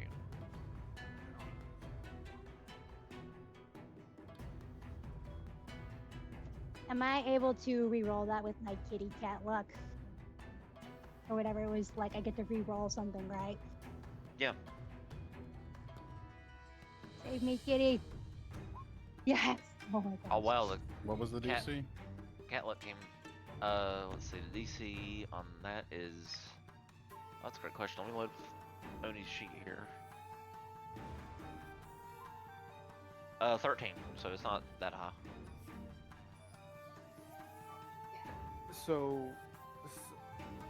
Sidon Circle of Power wouldn't affect us? Like, if we make it, wouldn't we take no damage because of the Circle of Power? Or is that not how that spell works? If you succeed, you take no damage from this spell, whereas you normally take half. Right, and then if you fail, you take half if you're in the radius of the circle.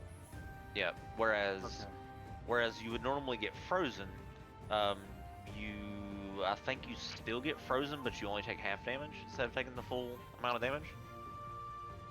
But we Yeah, 'cause also it's- get advantage on saving throws against Yep. spells and other magical effects. Yeah, so you get advantage on trying to save from this. If you're in that circle. Could I use my flash of genius to help Hyden succeed? I can Sure. I only rolled once, so I got a. I don't know what I got last. 22 from my second roll. Oh, did you? Okay. Well, then can I give it to Aspen then? Yeah, you guys can. If you're in the circle of power, I believe you can roll advantage. Let me see. Fusing magic until spell ends. Advantage on saving throws. Yep. Oh, fine. I'll take my flash of genius back, guys. Jeez. Trying to Yeah, help. save it. Save it. Hell. Oh yeah, no, it was fine. I just double check and make sure because I have. I mean, even though you get advantage, you might have to use it right here. Oh yeah, that's why I We'll wanted see. to double check. So I think everybody is in range if they failed. I think everybody passed. I think everybody passed since they have advantage. Let me see. Aspen rerolled. Yep. So yeah, I think you're all good. I think nobody. So for those of you, yeah, I don't think anybody rolled below 13 on the since they have advantage. Oh, You can take your Also- kitty cat luck back too, Sienna, if you want, since you have advantage technically. Oh, cool. also, I have this, so if that's a spell, so if Forkuppa, Lan, or Emrys fail, they gain resistance to the spell damage, but I think everyone succeeded, so it doesn't matter. Right. And But it's good to have that. Good to have that on that toned on your Yeah. token. That's good. Yep. And then whoever's in that yellow circle also gets a +3 to saving throws because of Aura of Protection. Yep. That's true. Okay. So. Alright, I'll let you do the subtraction from the Cone of Cold. That is all he can move thanks to the vitality of the plants. Sienna, your turn. Alright, I am going to try to power word rend on the thing that stabbed me a bunch of times. Oh shit, okay. God. I'm angry. It stabbed me like 3 times. I can see her face scowling as she was enjoying and frolicking through this beautiful forest. Now she's getting stabbed in the face. So con save. This creature has pissed you off.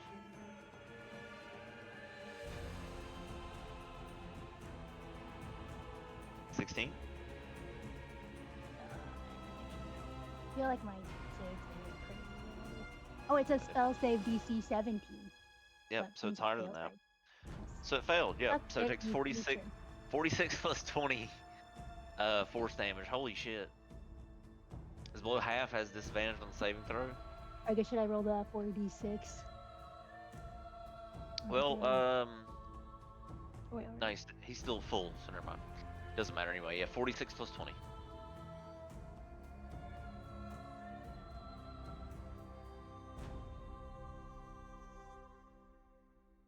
So I So guess that's 34. 34. Yeah, so 34 points of damage. You absolutely. So your power word. What word do you use? Because you get to choose a word that gives the spell resonance and life.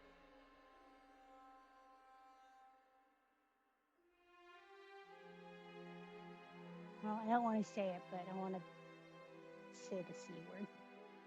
Right. Okay. So it echoes hilariously because I think it would be hilarious, and the creature is just absolutely obliterated. Doesn't even exist on the map anymore.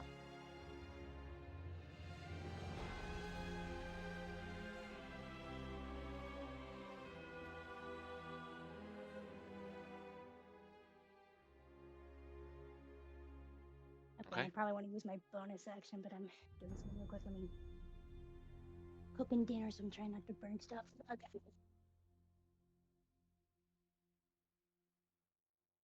Okay, sorry. And ouch. Am I the only one that's like dying right now?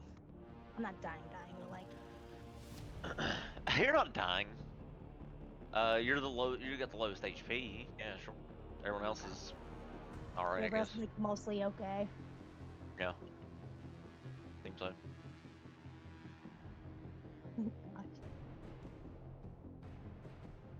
We'll say it rhymes with grunt. Okay, I'll probably just save my healing stuff for now, and I will give inspiration. That's really close. Is Aspen having to make saves? Not No, anymore. she broke. Oh, no. Yeah, Okay. she resisted. Yep. I'm just chilling in the bush with the cat.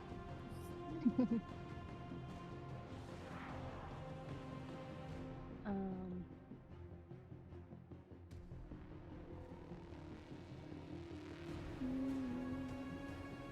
Actually, I won't do anything else. I'll end my turn there. Okay. Right. Meanwhile, dead. Kyvan, your turn.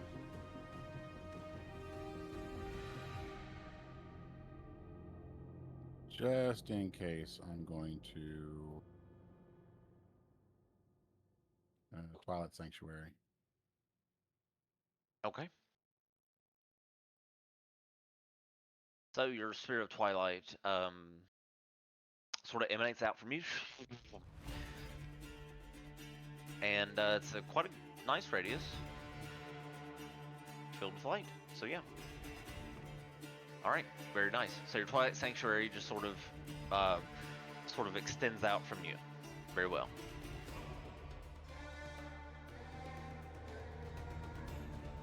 Okay. Don't forget the ending turn thing with the temp HP. Yeah. I'll give Sienna the 1d6.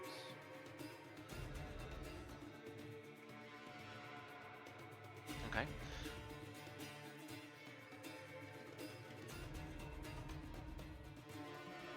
What are you giving me? Well, I mean, it has to be her. Oh, okay. Yeah, you can't- 1d6 plus my cleric level of temporary hit points. Yeah, so that would go to you. So you can give that to yourself, and she can give that to herself if she ends her turn in this sanctuary. I think I can only give it to one person, so she just needs to roll 1d6 and then add 9.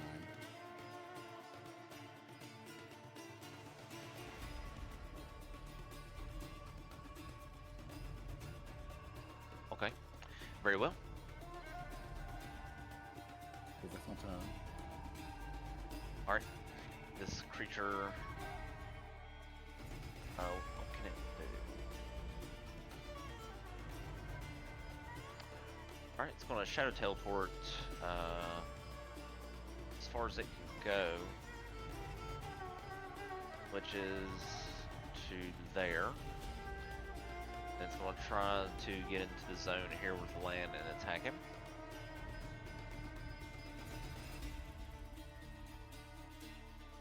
$22. That hits. Right.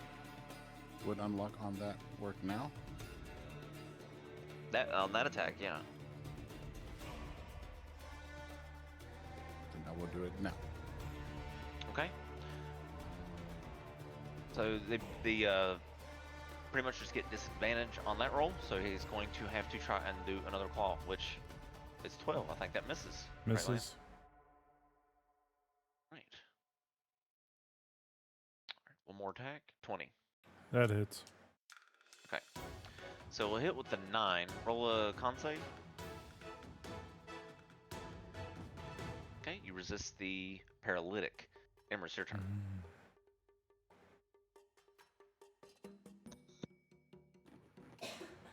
Alright, I'm gonna quicken spell again.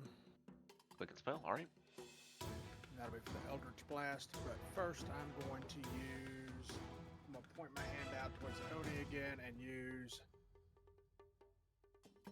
Storm God's Doom. Okay, you're using this with your bonus action?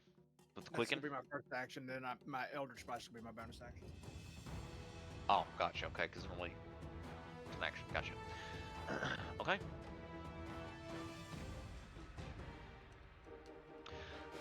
Let's see. Hang on here. Storm God's Doom. Powerful wind swirls. All right. Tornado.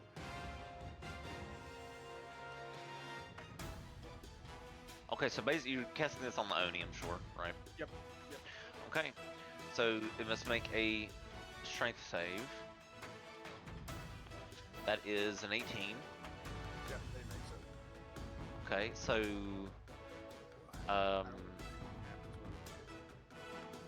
okay, so yeah, so it almost gets swept up by this wind, but it manages to keep its ground and it doesn't move. Okay, gotcha. But you still have your Eldritch Blast, which I think Here's my you just bonus get. action.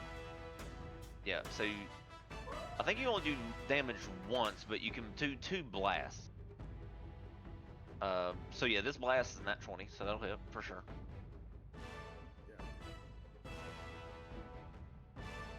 Well, it just says you only do 1 damage roll for that. So that'll be 9, but I'm also going to add my Charisma modifier, which is 4 to it. Yeah, you want to make sure that you have that factored in. No, we can set that up on the sheet, but I don't know. It might. Yeah, we'll have to set that up so it'll calculate for you. But we'll go ahead and add that because I'll just keep that in mind when I'm subtracting here. Okay. So 13. Yep. Okay, and you do get another Eldritch Blast, I think, because you're at that level. Yeah. So...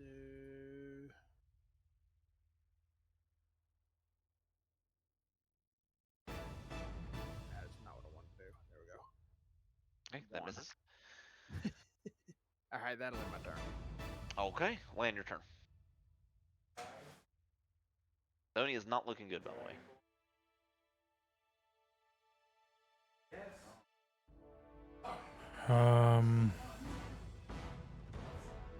Yeah, I'm gonna try and stab the thing in front of me.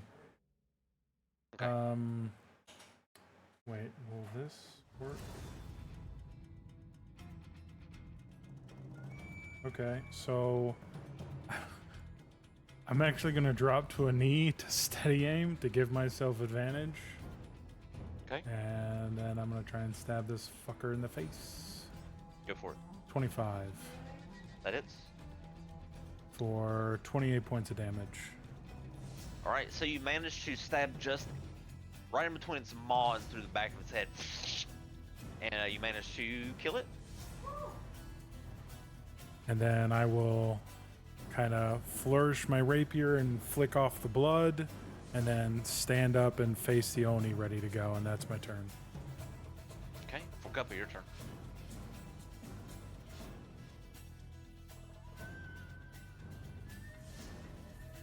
Okay.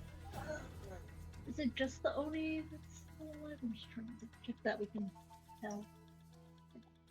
Yeah. The rest of the creatures have been dealt with. Okay.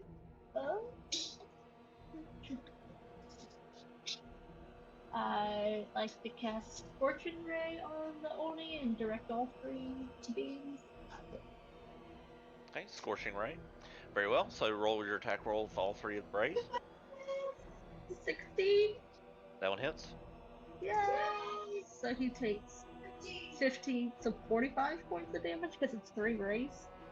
3 does Okay. that much. Each ray is a roll.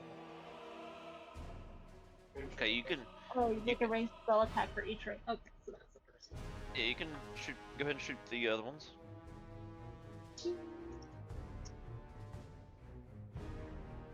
I'm just kidding. Like That I hits? just, I don't know how to do it otherwise.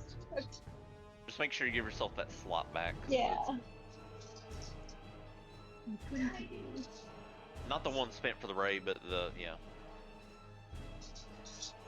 Okay, there you go. Cool. So yeah, how do you want to do this? Yeah. Because the first raid technically killed him, but I just wanted to see how much damage you ended up doing. Just shoot it between the eyes, and then once he's dead, just do like the finger guns blowing out the smoke, and then tuck it back in her skin. All right, boom, boom, boom. It's a move that would make Elias quite proud of you. Shoot, boom, boom, boom, boom. The flames pierce through the Oni, and the Oni crumples over. Ugh. It sort of disappears into this eerie like mist as it dies. That will be the end of combat.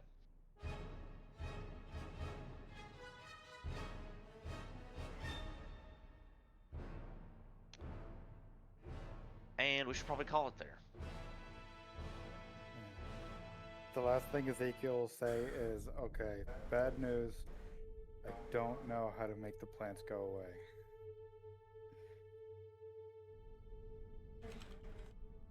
No, it's an instantaneous spell, so once it's cast, it's done.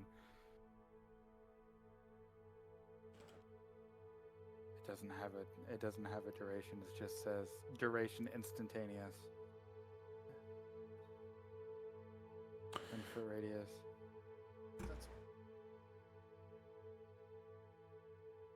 Lan is gonna reach into his pocket for like a lighter and start striking the lighter. Just kidding. All right, we can deal with it next time. Thank you for the session, Cody. It was awesome. So good to be back. Yeah, it was great. Lots It was of great, fun. and you're making your way. So after this medium encounter, you'll be making your way just right up the hill. It's just not on the map, but right up the hill to the north is the entrance to the Arcanus Sanctuary, where many old magic items rumored to be housed. In an effort to find something you've never seen before, and maybe even get rich on something you might find.